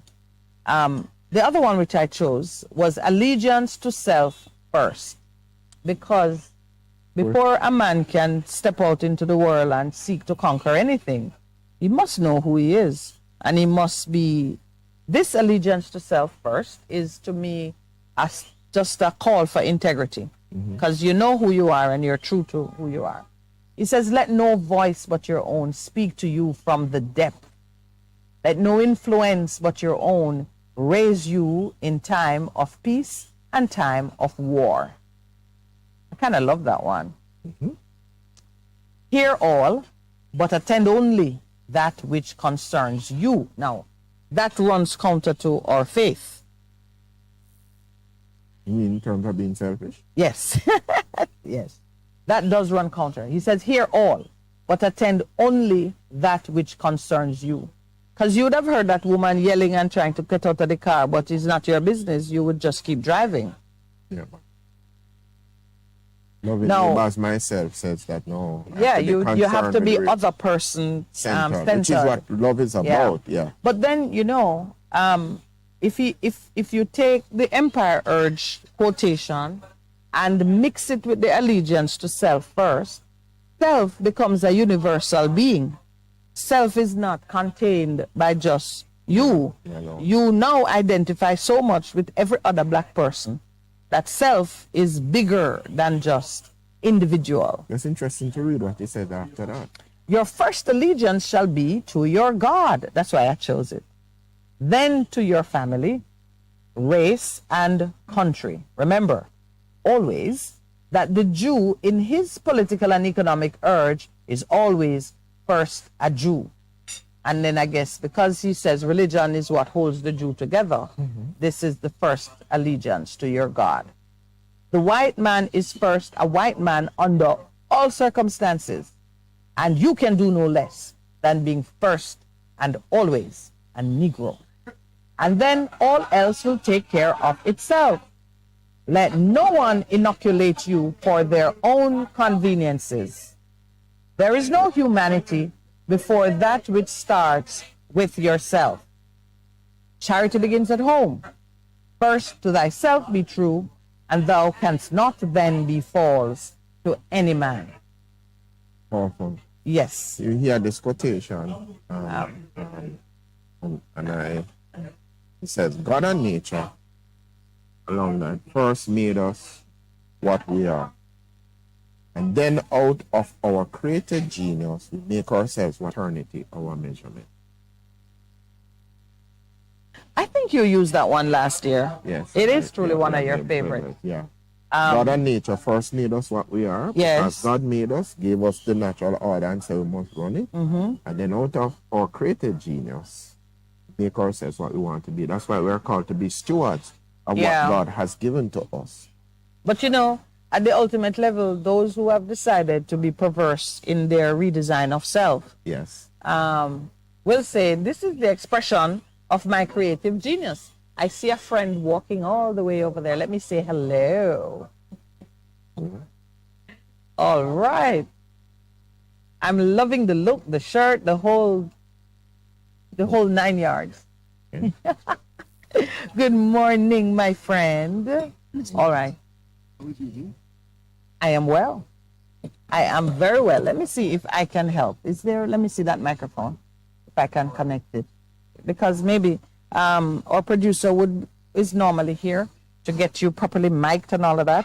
But Percival and I are going to try and help ourselves so we can talk to you and see if we surprise the producer.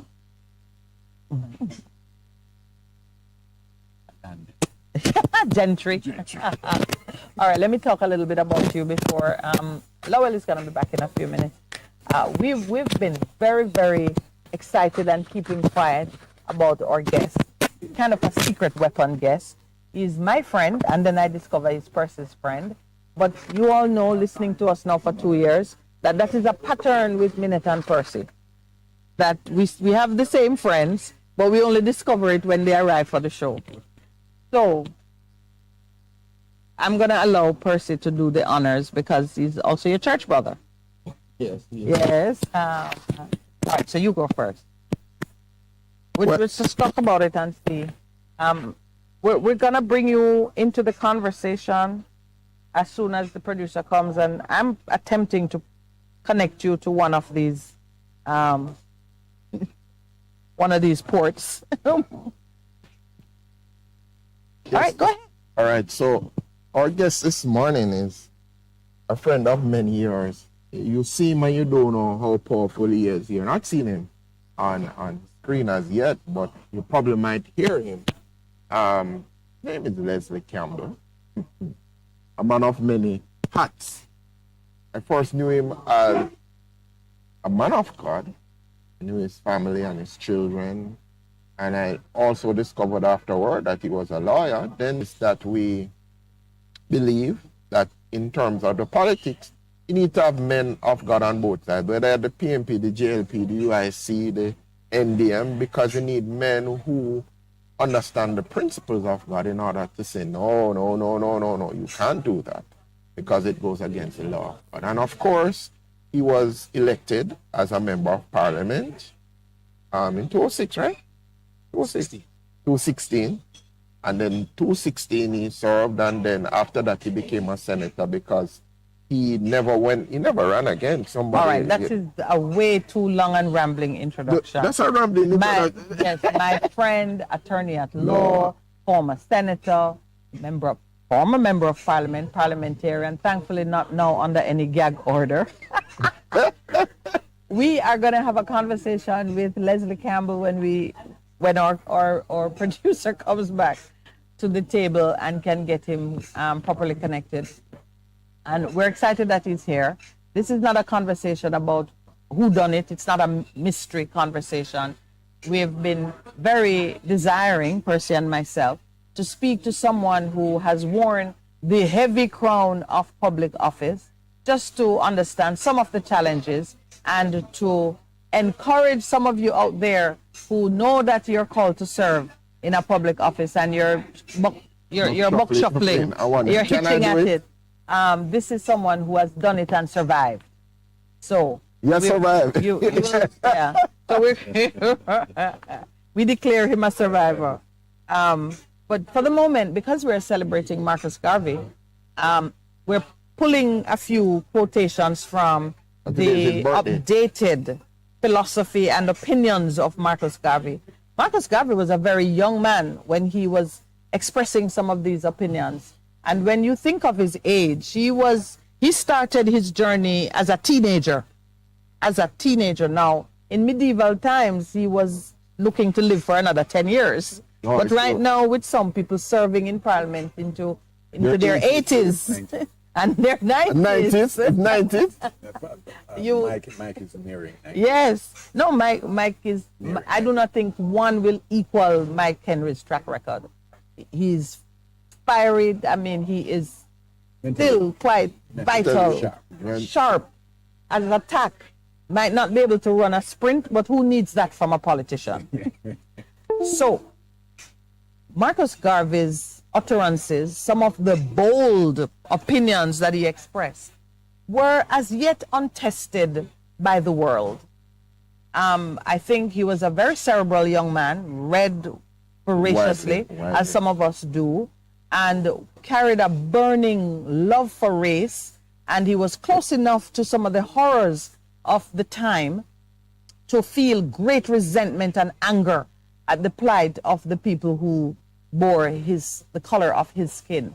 And so he used his intellect and his imagination. Some of the things, when I read them, I'm like, what? Was way ahead at this time. I wouldn't say it was way ahead. There's no time for that. Yeah, because, no time will come for some of his ideas, because man will never be able to detach. We will never be able to detach ourselves from a mature recognition that we share common space.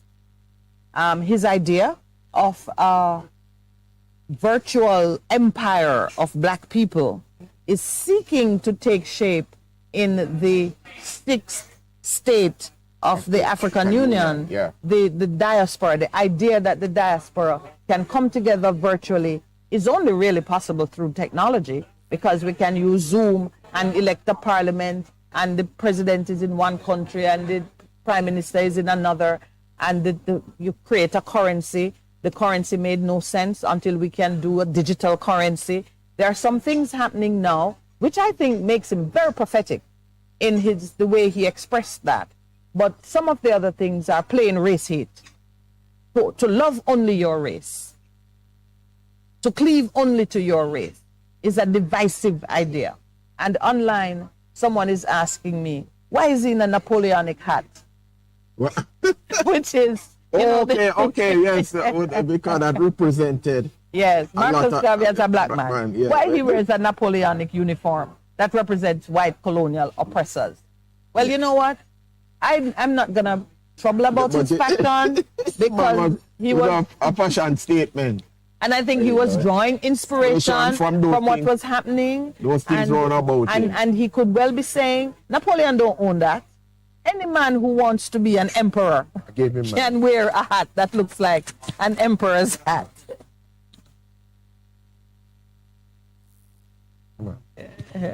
So Earl, yes, I get it.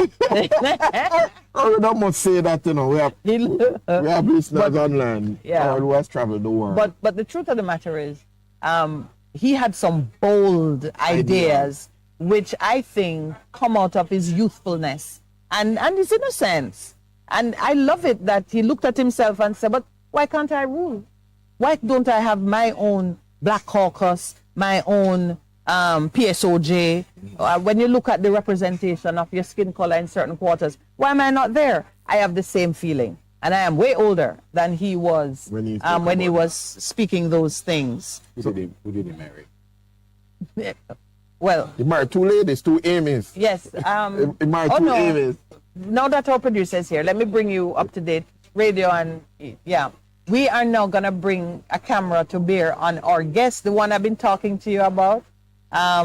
Way more handsome than you would have believed, because some of you think politicians are not cute. And some of you think that public service make you ugly. But, you know, I think Leslie has defied some of those odds. Oh, you're so kind. Yeah, I expect you to be equally kind to me and Percy. Yeah, so at this time when Marcus Garvey we're channeling Marcus Garvey, who put out the call for black men of color. Well, black men of color. Is that tautologous? Because not all black men are of color. Yes. We're men of color, black men. Take responsibility, take Step leadership. into leadership positions. Apply their education, their smarts, their resources to build better solutions and solve the problems that bedevil the black community. Even in Jamaica, there's a need for it. We take pleasure in welcoming Mr. Leslie Campbell. I was going to say Senator. Former Senator, Yeah. former MP. No, the former business. If you call me a farmer, I'll be Are you a farmer? Yes, indeed I am. You're a farmer? We're starting with that because You're a farmer. let us start with current. What's keeping you occupied these days, Leslie? Practice of law? Well, I'm trying to rebuild a practice which has sort of Yeah, gone it's, into, so it's inevitable then that something suffers when you're going to public service. Of course, you know, The price is high. Yes, particularly in an area where it is the person. You can't just leave others to do it. Because I've had the experience of a client who I had some 20 years ago. I did a significant body of work for him. And because I was You are not available there, he can't pick now. up the phone and get me when he Yeah. wants. Went elsewhere. He went elsewhere. Has he come back yet? He has one foot through the door. I love that. Just let him know that your rates went up by 40%. I can't tell him that because that's one of the issues he's had. That's what's bringing him back. Yeah, he went elsewhere and found that it's way more costly. Yes. Yeah, it is a price, and I want to start there. What did it cost you, if you had to list it in order of priority? What did it cost you to serve? I have not been able to put a dollar figure on it. Still married? No.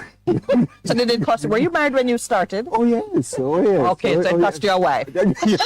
Cost my wife, right? I say it laughingly, but no, I do understand that's a that. high price. And the relationship with your children, it suffers. It puts pressure on that. In fact, if my dear mother were alive, I think she'd be very upset with me. I mean, she was a forgiving woman, and because she was one of the people who warned me against. Yeah. So you waited until she died? Yes, I literally, on the occasion of her funeral, I was making a decision that now that she's gone. Is it because your recruiter was present at the funeral saying, we still have a spot for you? In fact, the recruiter. You serious? Yes. Of course, politicians love funerals. They do good recruitment there. He was there, in fact, two of them. Yeah. They were present at the funeral. And but it's a significant sacrifice, and so I don't even like describing it as a sacrifice because it does suggest that there's some bitterness and. Oh no! When you speak to Percy and Minett, sacrifice means something of value that is put on the altar to bring even greater value in it's a place of exchange. And if we accept it on the basis of that explanation, yes, certainly sacrifice. I have no worry about it. I'll do it. So may I then thank you on behalf of the people of Jamaica? Certainly, it was my You served in a rural constituency, right? Yes, I did. What was your constituency? Northeast St. Catherine. That's an area, if you think of on the western side, it runs along the south, north-south highway on the western side. Oh, okay. Going into Guys Hill. Okay. Yeah, so now I know where you speak. Part of Riversdale, Glengoff, coming around. So now that you've given me, this is the question I have always wanted to ask a parliamentarian. What was your vision for that constituency? What did you see yourself accomplishing for them? Let me be very, very selfish. I saw it at the micro level. Yes. Just getting people in that constituency titled for their land. And at the national level. Yeah. Wow. For me, I didn't want to achieve any more than that because I take it in small bites. Yes. At the minute, we have somewhere in the region of 360,000 parcels of unregistered land in this country. Nationally? Yes. Okay. And we set our ambition is to achieve, to register 20,000 parcels in 3 years. It would take us in the region of 51 years to complete the registration. Good as you are looking, you wouldn't be alive. No one here would be alive. Gone beyond. And I say, we're not sufficiently ambitious. And yes. the people who are suffering at the end of it is the poor folks who have not been able to register. Who can't unlock any value from that land. Exactly. They can't. They live from crop to crop, don't they?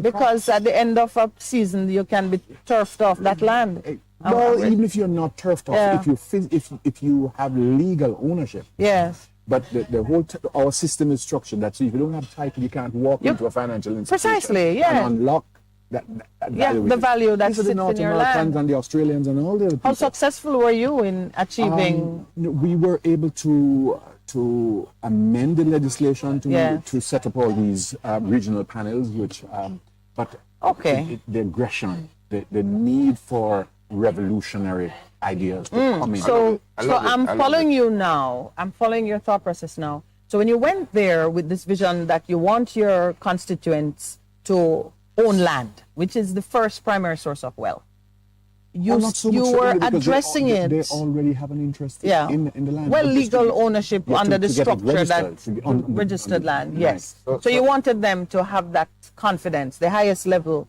of ownership. But you were tackling it now from the superstructure that would benefit the whole nation. Indeed. And for that, we have got as far as setting up. Okay. But the question... You're following, Percy? No, I'm following perfectly. So what he said in terms of going in, that was your basic vision. Right. To shift the land policy. Because we have that is something that... It's big, oh man, it's big on our list. Big on our list. Every day we say something. Yes, I mean, and we relate it to things that are happening. When 11 families are burnt out of some kind of ramshackle existence in Gregory Park, land policy. That's how I look at it. Something is happening in Little London, Brighton Beach, Westmoreland, land policy. 850 acres of land, which beachfront, in foreign hands with locals who have formed attachments to the land, fighting to gain purchase. So we see it as a very, very big issue. And so did you. Well, certainly, and I still do. And in fact... What was the mood in Parliament when you arrived, bright-eyed and bushy-tailed, saying, we need reform in the... were you well received on that platform?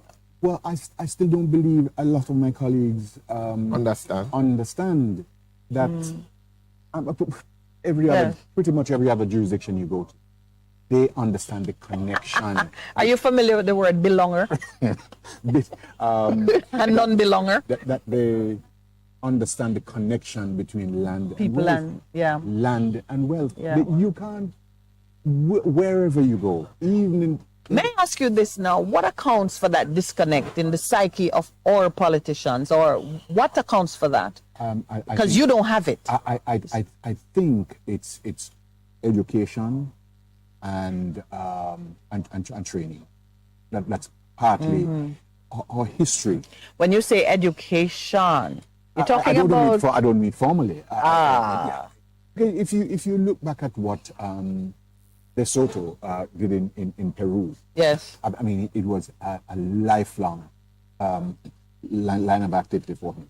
When there were all those people in the ghettos, he made sure that he devised a system, not in compliance with Europe or wherever, right, but something homegrown that responded to the needs of his people. Indeed. Yeah. Indeed. Wherever the markets arose, he would then. Were you speaking like this in Parliament? If you understand the structure of our Parliament, unless something is on the order paper. Nothing to discuss. More down to constitutional reform. Yeah, in fact, when you look at the attendance, it does not seem as if it's a place where people really do linger to have deep conversations. Again, we are not sufficiently aware or that we can take on board the challenges which we really confront. It was a sort of club. The cabinet, it crafts the program which goes before the parliament, and to a large extent you say yay or nay. And they don't represent your constituency. So the work that is done, a serious challenge. The work that is done by the technocrats who bring the policy into Parliament, does that work at any time involve the constituents whom are affected by? Well, let me say, it does involve them in that you're the representative, and you're supposed to be sufficiently aware of what your constituents want. Yeah. I was very aware for the reason. So when you get the policy document, it's your opportunity to say, this won't work for my constituency, or I need it to be this or that way. You can't really say not for your constituency unless a local program. Yeah. Nationally, how would it impact it? I suppose that's a standpoint. Was it difficult for you to separate the urgent ambitions for your constituency from the national objective? I had daily challenges because I was conflicted. I'm supposed to serve this broader coalition. Yeah. But then I had a subset within that group who I'd. But then there was very little opportunity. I could top off. If I don't get something, doesn't trickle down from centrally. Let's say let's use at a micro level. I wanted a piece of roadway because I knew there were 100 farmers in a community and I needed a piece of roadway. The decision had to be taken centrally. Yes. And it would have to go through the National Works Agency or one of the other bodies set up to do it. And if you're not in, because of the limited nature of our resources. Did you ever get that road? How much of it you got? I get a piece of road. Yes, there were pieces, but not sufficient. Not to your complete satisfaction. And you see, and versus urban, and that is what has resulted in the drift to urban. Oh yes. Because people really don't understand that the concerns of a rural constituency totally different from somebody living in the urban. I think they understand, though, Percy. I think they understand. I just think it's priority. I think it's priority. Call the priority. Well, that's highest source of tax dollars. Yes, because more prominence in the towards the core income earning activities. If you take a small community, let's say Troja in St. Catherine, yes, and you have 100 farms. Yes. If you measure how much taxation comes out of that community, whether direct or indirect, yes, it's a fraction of doing something on the hip strip in Mobi. Indeed. Yeah. And so you'll always have to be getting tax revenues from outside that community to do that. There's some places that I look at and state is asked to move water, say into that hill, like Mount Rasa. Yes. I mean, in my mind, people ought not to be living on Mount Rasa. It just costs too much. It's impossible to get services to them. Services Yes. to get to them, or in some. If you make a decision, you have to understand now that it's available. That you use the sun, something which is sun powered. Yes. But to ask the state to use the very limited resources, because how many of our people are But isn't that the test of democracy? That the one old woman up in the hill has as much right to a quality of life. We can have that discussion some other time. But You better be buying drinks if you want that discussion. That discussion requires food. But all right, let's just shift a little. So now, good religion for vulnerable orphans and widows in their time of need. Right, this is what is acceptable. As good religion. So even the politics of a good religion. Politics is not good religion. I couldn't resist it. I'm just saying, because we're sitting there, and the richer get richer, the poor get poorer. You see, those are very serious discussions. Because Percy will buy drinks for that question. If you allow each man to decide what he does, but has he been placed in a position that he can make a truly informed decision as to whether he lives in Mount Rasa? Because a man may decide. The views are great. Yes, and he wants to go up into the Blue Mountain Hills, and he wants to enjoy the fine and lovely weather conditions up there. You say he should be able to afford it? No, he does so knowing that all that he has the to things, catch rainwater and use that pit toilet? No, pit. The Germans have devised some really exciting ones now, where you don't have to. You don't need water. It goes and there's technology. right back into the soil and build a pear tree. And those lovely mangoes that you like to have. Oh my Lord. Yes, but but to get to the point of the wider society being responsible for the vulnerable, so I have no issue with that. But I think that we have been socialized, a number of us, to believe that the state has ultimate responsibility. I don't know that we have been socialized to accept that we have a certain level of responsibility. Mm-hmm. And I mean, your good religion demands that.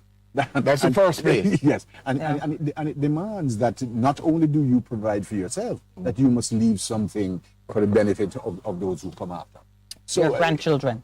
Yes, and great too. So, yeah, I'm thinking through what you're saying, because in every age there are vulnerable people for whom we're responsible. In fact, I was looking at the law pertaining to tithing, the Malachi. 10 verse 3 or 3 verse 10, whatever. God saying to his people, test me and see. Bring my portion into the storehouse so that the widows can eat, the foreigner can come in and eat, and my priest, for whom I made no inheritance, can eat.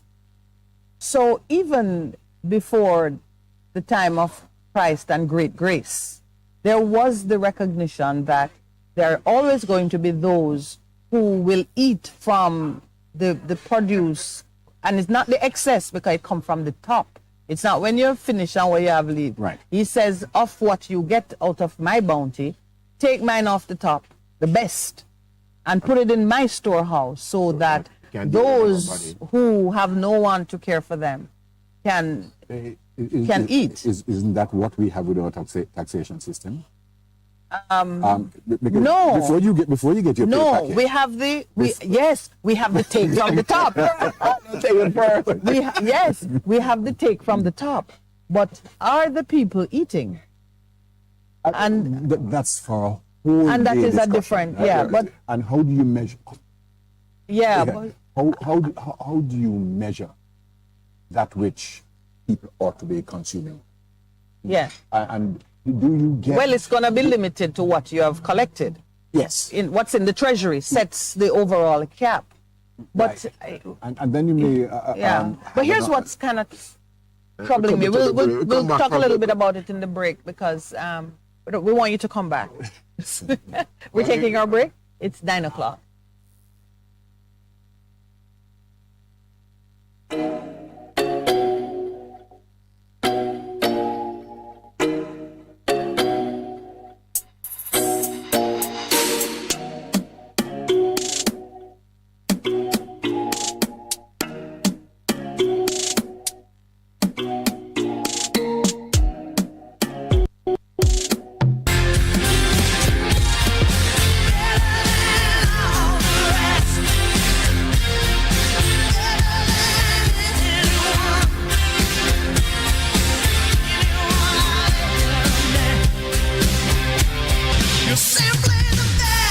Bess FM 100 on your dial. Keep listening.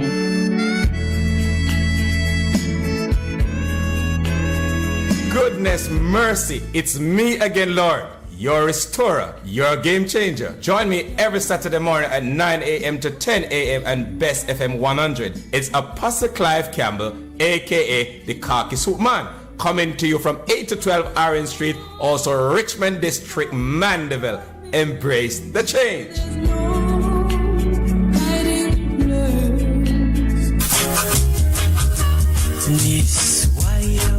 Greetings. I go by the name of Miss Maya Wace. Catch me on Bess 100. I will be discovering the greatness of Jamaica and Jamaicans through people, places and things home and abroad.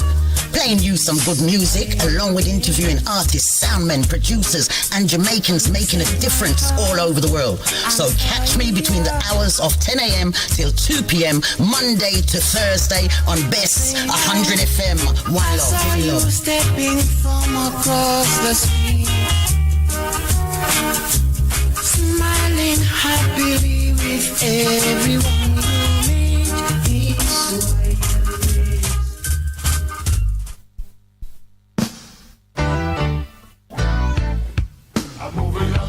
Bess 100 FM presents the Mature and Moving Up Show with Lascelles Butch Chen on Thursdays from 6 to 9 p.m.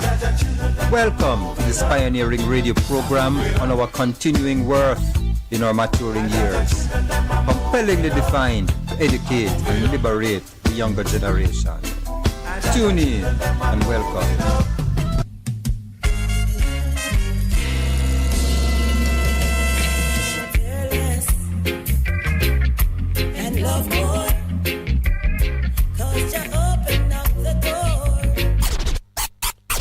Live, camera, volume. Live it up Fridays on Bess 100 FM. 10 a.m. to 2 p.m. with I, Ibi Lion, each and every Friday. Giving you the better vibes, heard everywhere.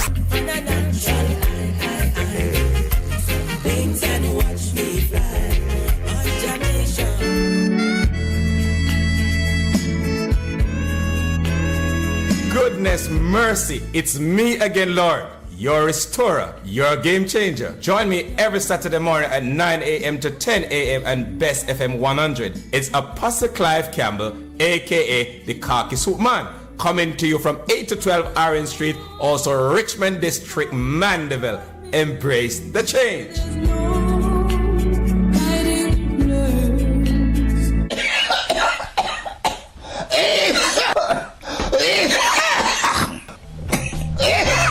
That no sound healthy at all.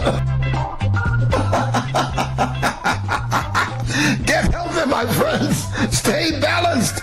Tune into this station, Bess FM 100, every Saturday morning, 8 o'clock to 9, for this wonderful program, Your Health Today, with me, Dr. Clarion Palmer.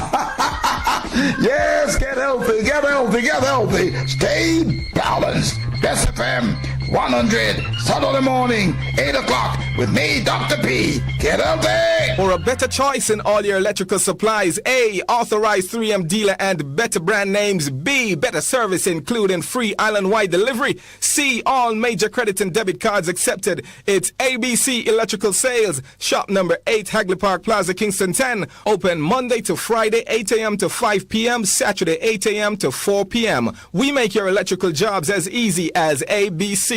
Call 754-3825-8 or fax 754-3659. ABC Electrical Sales, for a better choice. Looking to clean your vehicle super clean? 123 Clean Car Wash, located at 2 1/4 Osborne Road, Kingston 10. Entrance on Grove Road, below Tropical Battery. They wash and vacuum, undercarriage wash, engine wash, polish and compound, shampoo and detailing. Call them at 876-631-3400. 123 Clean Car Wash, the best in the business for a cleaner wash. Believe me, it's so easy. Veg Printers for all your printing needs. We specialize in calendars, flyers, brochures, and more. Call us today at 968-7506. That's 968-7506. Or visit us at 4 East Bloomsbury Road, off Hagley Park Road. Veg Printers, your best choice in printing. What should a taxi service do for you? On-Time Taxi Service is more than just a ride to the other side of town. They offer clean and spacious vehicles, reliable service, and promise to always look out for their customers. They'll come when you call and take you where you want to go on time. From anywhere at all. You can call us on 926-3866. We are something special on the road. Best 100 FM is the authentic voice of Jamaica, promoting your prosperity with better vibes and better music. Let us promote your goods and services for you. Advertise with us. For more information, call our office at 876-276-8935. That's 276-8935. The Morning Connection is not your usual talk show. We aim to stimulate discussion and chart new paths to self-empowerment. So please join us, Minett and Percy, on The Morning Connection, Mondays to Thursdays, 6 a.m. to 10 a.m. on Best 100 FM. It's good, it's better, but nothing beats.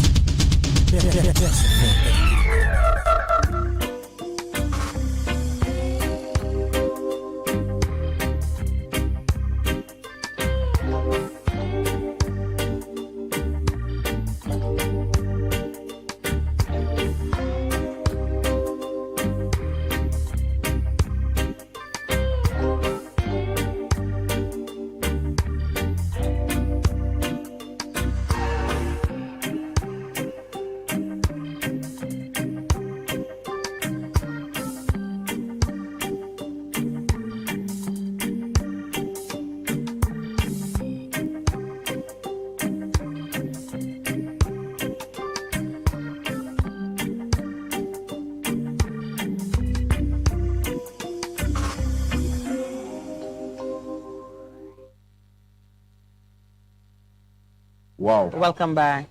Our guest at the table, former senator, former MP, current restored attorney at law and farmer now. He's a farmer.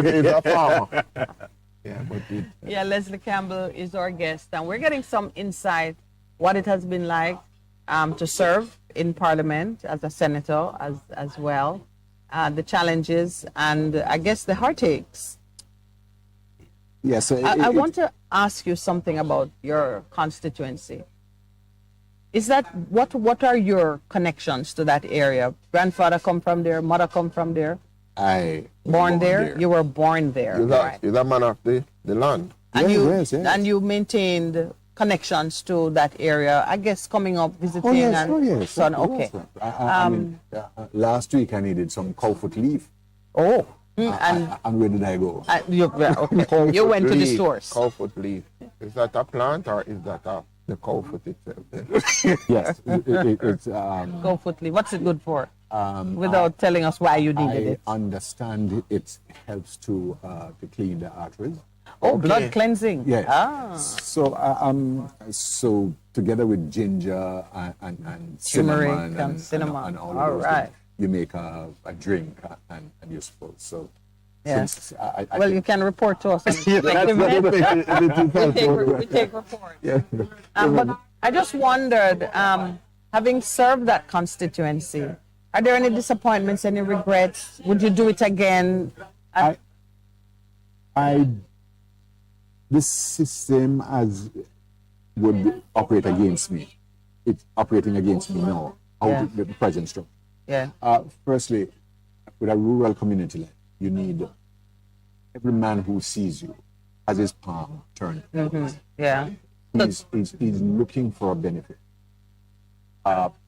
Is it because he's greedy or because there's a genuine need? No. It's genuine need. It's genuine need, and I wanted to remove that from him by giving him access to... Teach him to fish. By saying, listen, you have 5 acres of land, it is valued at $5 million. Go to your PC bank and borrow $1 million so you can do a business. Mm-hmm. Did you succeed with any such initiative? Are there success stories? To a very, very, very small extent. Because by the time you go through the parliamentary process to actually get people out there to change the approach to land titling, you would have lost 2 sessions. Yeah. In 2 years? Yeah, 2 years, and you have to get the technical people to write the legislation, and it has to be reviewed. So I think a few of them will benefit now that they will get titles and they can go into and they make the connection. And now, of course, you'll have people like Minister Hill will be saying to them, yes, we have a unit which will help you to fast track some of these processes. And to say, well, listen, it's not just getting the money. Because we know that there have been attempts in the past to give people money. And the PC Bank is an old institution. And what they do, they end up using it to buy motorbikes and to do without making the inputs. So the business management side of it was woefully lacked. Let me ask you a question. You made an important point, which is, can you relate that to emancipate yourself from mental slavery? Is it an emancipation of people's minds and how they see their MPs and how they see the system that needs to happen to move us forward? What do you think? If Marcus Garvey were alive today, which he threw out then, yes, I don't think it. We have an advance. It didn't resonate with too many. And perhaps why a little awareness came to me that my grandfather was an advocate. He was one of those people who traveled with Marcus Garvey. Interesting. Wow. In fact, he got killed in the struggle. When I said killed, he used to ride hit him with stones and medical care wasn't as good then. And his lung was punctured. Your grandfather, Lord. Did he go to Cornwall Regional? You say it's my grandfather was me. I try. I love it. Leave the gentleman alone. No. And I'm not drawing his tongue on the current challenges with the health sector. Let me go specifically back to what I think he'd be suffering from now. Is the lack of empathy and the awareness on the part of those of us who ought to. Marcus Garvey grew up and became aware of all that was happening. And one thing that he'll be very pleased with this morning is that we have with a formula as to how to calculate the damages flowing. Right. I may just declare my hand. I'm a very serious advocate of reparations. Yes. I am so serious that I say that the Jamaican government, standing in ownership of so much crown land, should start the process in the name of His Majesty. And say, I give some of this crown land that they're busy putting in the commission. I would announce it on their behalf. The Governor General is his representative. I would get up and say, I am creating land grants to the descendants of Africans who left the plantation with no land and give them titled land too. not any long-term lease or any occupiers' rights. Some zinc fence. Yes. No. That's what I would do. Well, I would trick them. I would announce it. As you said in an earlier conversation, he would be very, very disappointed. And I think, well, there are advocates, excellent advocates out there. And I think they continue to bring their awareness. Moved the members' motion, resorted to a members' motion in Parliament, because the advocates are truly out there. They don't seem to be in Parliament. What is the change and so on? They are acutely aware of the I love need. it how you could only say one name. When you think that's all about, because those people in Parliament, when you look at our state, it should be pushing it. And well, do we so understand sufficiently what Marcus Garvey was talking about? You see, because we trot out a few lines from him, but I don't think first among the heroes. We have not in the incorporated not in the education the wholesome parts of his film. One of the things, though, that I find compelling about Marcus Garvey's advocacy for the rights of my people, our people, because he saw so much signs of self-hate, he did what seemed like the obvious thing of promoting rabid self-interest and self-love.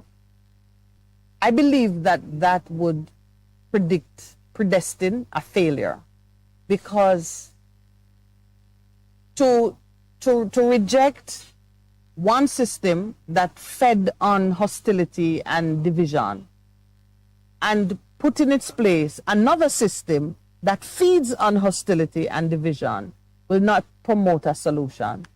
And so everything he writes about... I think even he would admit if he were alive now. And it brought him much pain. Yes. Because although many saw the virtue of what he was doing, and even last night, my nephew and my niece erased what Marcus Garvey was saying and what Michael Manley was saying. And out of it, modeled a society that today many people are telling us. I missed the word. They are regretting, or they are the route that they took. Well, there was an arm in it that I wouldn't have chosen. Which arm they use? Yeah, man, but that's a dictatorial. You really can't. You can't compel love. I tell you that all the time. You cannot fix those problems from a place of abundance. If I had to choose between my nation being well-resourced and progressive, but they're a bit stiff and having no natural resources. If I have to do it from a place of abundance, I'd rather to do that. I would think so. You'd have gone the dictatorial way to do it. No. I would not have. What I'm saying is we're standing in 2023, and they are now realizing that, oops, perhaps I put a little too much salt. I would rather be here trying to fix that than to be like where Jamaica is, in a manner of speaking. And the reason I say where Jamaica is really because of the violence that we have unleashed on ourselves, which is coming from that same place of hate that Marcus Garvey was seeing, that we're so traumatized. We're still raped and battered and bruised and trying to, tidy up our skirt and fix our hat and look like people of dignity. And he was saying, love yourself. And you know what? Hate the people who treat you like that. Just pour more love into yourself. Are you really saying that? You're not saying that. I'm not saying that. In fact, we've spoken about that on this program because the Morning Connection did a broadcast to Governor General. No, but we're going back. Doesn't our history suggest that the Maroons were the ones who operated? Not our history suggests. The treaty which they signed says, and when them run away, catch them and we give you 30 shillings. Yes. And some people are carrying a grudge about that. So having participated in in forgiveness, part of what they have, or come to those of us who suffer that they have. Jamaica and all the Maroon chiefs sat down and said, now listen, we share one landmass. Yours currently have some virgin resources and ours is played out and tired. Let's see how we're going to cooperate. Have one big pot and we share and we respect and listen to me, that would be a short conversation. You think the Maroons want to be out there on their own, can't extract value from what they have and living in hostility with their immediate neighbors? They don't, and I say that with knowledge. But you see, even if my palace is a dung heap, I want to be respected in it. And we speak as equals. Yes, we talk about my dung heap. That's where I serious fertilizer. There you go. Did you enjoy? Yes. Yeah. Yeah. But you know. You weren't gonna tease her, man. What's good? That was the teasing. What? Don't keep his mulch. How do you treat the issue of our participation in our own? The nice in the lowly place that we sit now? Yes. You mean as Jamaicans? As a people. As a people. Of course, I agree with you. But leadership is a very important part of it. Yes, but one now, not you from a more political perspective, but a more faith-based perspective. We speak all the time about taking responsibility and carrying out the acts of repentance that builds the bridge to the future. And it is all hands on deck. It's recognizing that, the white man couldn't have lasted a day in the jungle. He was in the ship waiting on the people to bring us to the shoreline. So do we do a set-off for the fact of days? Africa is waiting for that to happen. And what's good about it is that we're all descendants of. So I can't really look at you and say, you did it. So it gives us, we're looking at, so now we're looking at it and saying, my children being ripped from my arms hurt me. And the children over here are saying, who looked for me? It's time for you to rebuild that connection.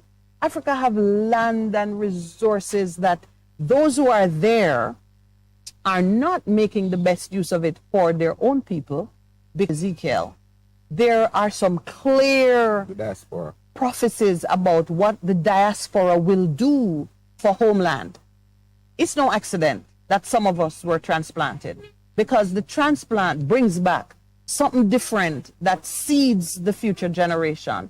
And I believe that more people Jamaica's diaspora will do that. Waking up to that and reality. It's happening on a global level. In fact, the first diaspora conference. Yes? Yeah, I was invited just the other day to deliver the keynote. And you spoke about Ezekiel?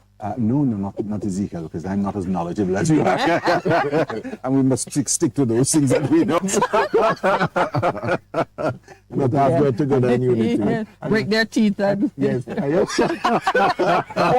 style. Warfare style. I know that. But of course, we have to understand the context. So they were coming from a place where they were really badly treated.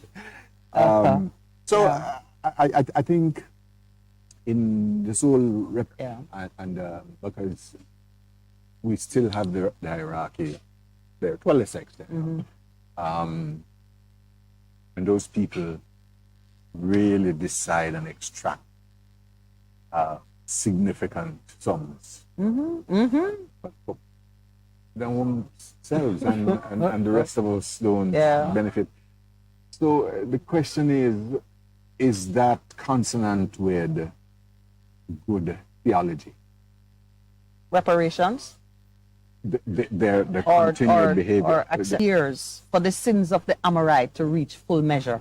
I love that scripture, because when God told Abraham, your descendants shall be in Egypt for 400 years, he says they'll come back, continues to oppress, become 400 years. And it starts at you can be counting it at any point you get the revelation. You can say it's 400 years. You just know it takes a long time.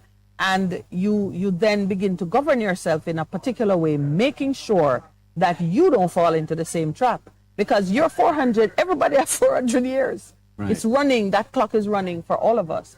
So the equity, the righteousness, the inclusion, the caring for the vulnerable, the making sure people understand. You spoke about informed consent. I feel like I'm being interviewed and I should be talking to you. but sharing ideas. But you're the one will. With all the yes. But there's one thing, as we come up. Yeah, so those are things I think we have to take into account. Accepting responsibility, even if my brother is the one who put me there.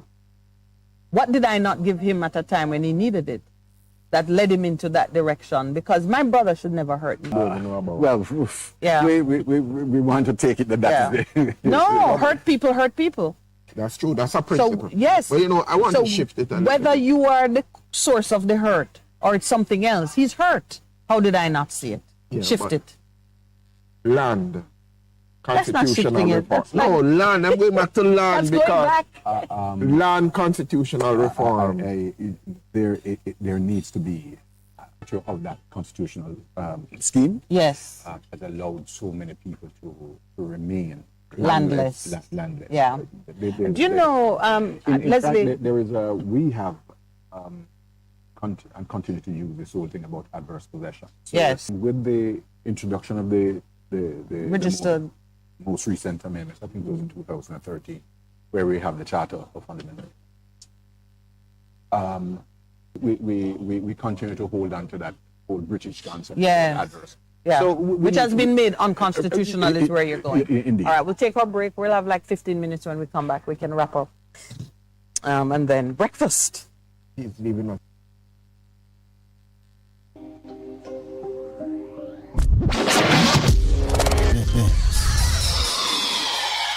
Is investing in education, teachers through scholarships in the field of STEM studies, science, technology, engineering, and mathematics. Apply for a STEM scholarship for the opportunity to get qualified to pursue a rewarding career as a STEM teacher. Find out more at www.mof.com. Authorized 3M dealer and better brand names. B, better service including free island-wide delivery. C, all major credit and debit cards accepted. It's AB Saturday 8 a.m. to 4 p.m. We make your electrical jobs as easy as ABC. Call 754-382-528 or fax 754-3659. ABC Electrical Sales for a better choice. Half a tree, one and drive, half a tree. Bossy, how you do I take taxi star? Jano, I want to tell you, say, 2 months now, my transmission mash up, and me check everybody and can't hear nothing positive. Yeah, hear me? You waste all that time I shop around and never call the experts. Winter's service excellent and efficient. Trust me, man. Yeah, hear me? Call them at 929-7040 or go to them at 106 Maxfield Avenue, Kingston 13 and talk directly to the boss. Just tell them I'm me send you. You big star. Yeah, man. Respect my boss. I try calling cause trust me. Waiters Auto Spares and Repairs. Good afternoon. What a relief. What should a taxi service do for you? On-time taxi service is more than just a ride to the other side of town. They offer clean and spacious vehicles, reliable service. You can call us on 926-3866. We are something special on the road. Veteran Printers for all your printing needs. We specialize in calendars, flyers, brochures, and more. Call us today at 968-7506. That's 968-7506. Or visit us at 4 East Bloomsbury Road, off Hagley Park Road. Veteran Printers, your best choice in printing.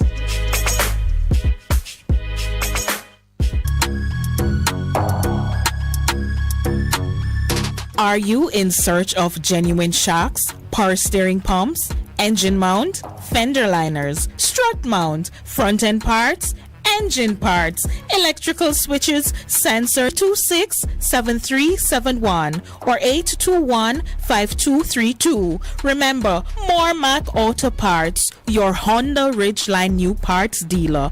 We're located in Kingston. Call us at 326-737. Best 100 FM is the authentic voice of Jamaica, promoting your prosperity with better vibes and better music. Let us promote your goods and services for you. Advertise with us. For more information, call our office at 876-276-8935. That's 276-8935. The Morning Connection is not your usual talk show. We aim to section Mondays to Thursdays, 6 a.m. to 10 a.m. on Best 100 FM. It's good, it's better, but nothing beats.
Welcome back. Welcome back. This has been very engaging on and off air. I pose a question in terms of land and constitutional reform, and you were responding to it. Do you think in this new constitutional arrangement, in terms of it needs to be in the constitution in terms of land for the landless? What are your thoughts on that? Yes, I certainly think that those crown lands, even if people are not given the actual land in that they can get some kind of, and firstly there has to be an acknowledgement, right? That it should be, and then given some kind of grant, so that allows them to use that as a deposit or whatever. Right. Yeah.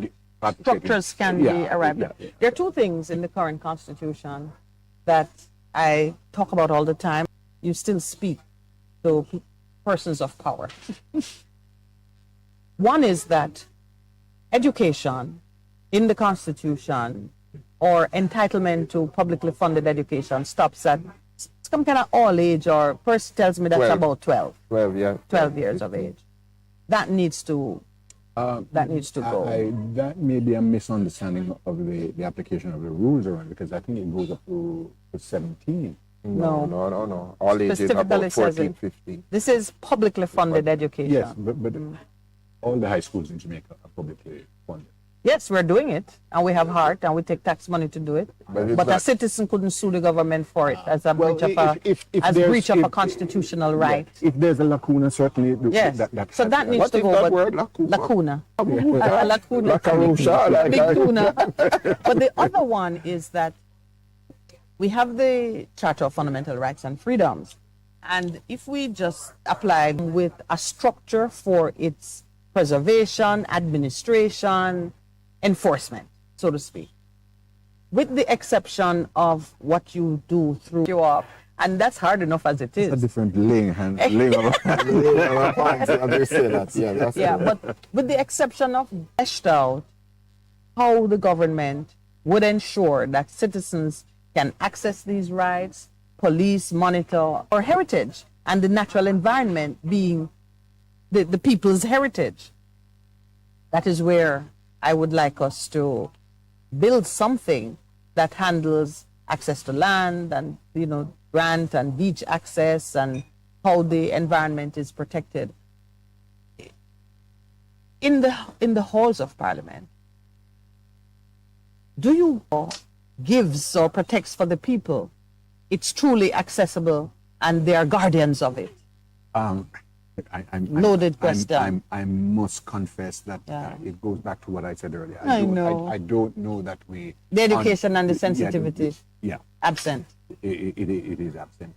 And perhaps because of the nature of our parliamentary politics, and what you're expected to do, because... and that has to change.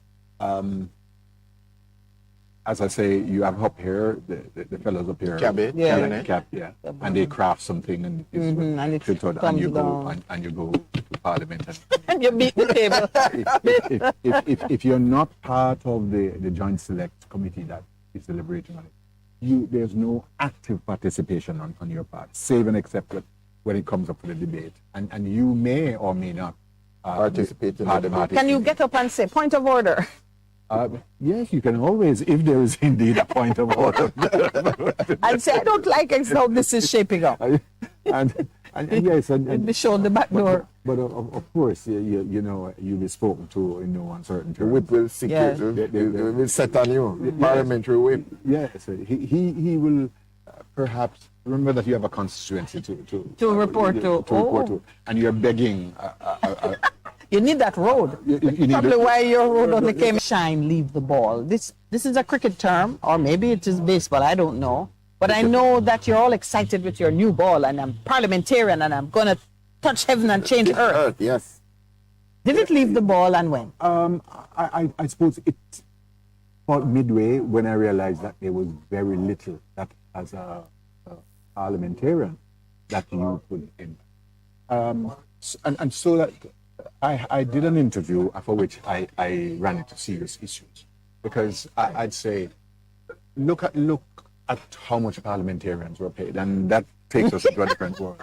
We're not going there. He says, look at what they're paid. What they were being paid at the time. Yes. Time that I was expected to administer $1 trillion budget. That's what you're asking me, Yeah. and you asked me to do knowledge what I do. So it's you why they got triple pay. No, Dr. No, the good folks like Ronnie Twaits was a serious advocate for it. and if we were to follow Lee Kuan Yew, Lee Kuan Yew was one of the, we follow it. Punish them well too. You take the hand that Yes, was collecting take the money. hand. Yes. But we can have these discussions. Grandfather would say, you pay peanuts. Get peanut, you be a monkey. Get monkey. Get monkeys. But these days, what's your? I love it. Okay, so so he really loved monkeys. Yes. I'll tell you another story. It really has been engaging, interesting, informative, and we see what it is. So we should say no monkeys were hurt in the making of this. No, I don't think. But Leslie, thanks very much. My pleasure. Anytime. And as I say all the time, we need persons who are Standing. Is the camera focusing on his navel? No. My apologies. Yeah, listen, I have an irreverent sense of humor. She's a history. Yeah. Please do give my regards to your uncle. How is he? Still ruling the world. Yes, young lawyers like Leslie haven't done half of what he has forgotten. But I bless you for joining us. All right, so you talk to her. And say, I'm not going to kill you. They're not so bad. They're actually kind of funny. Percy, it's time for us to wrap up the show. Did you know that? Yet it is tomorrow. So you want to say a prayer for this? I'm not a prayer, but I just wanted to make some predictions. But I you want lost to prophesy? No. Events that people are entered into. I think Jamaica, in terms of the sprint, will do well on the women's side. 1, 2, 4, the 800, the hurdles. We'll get medals there.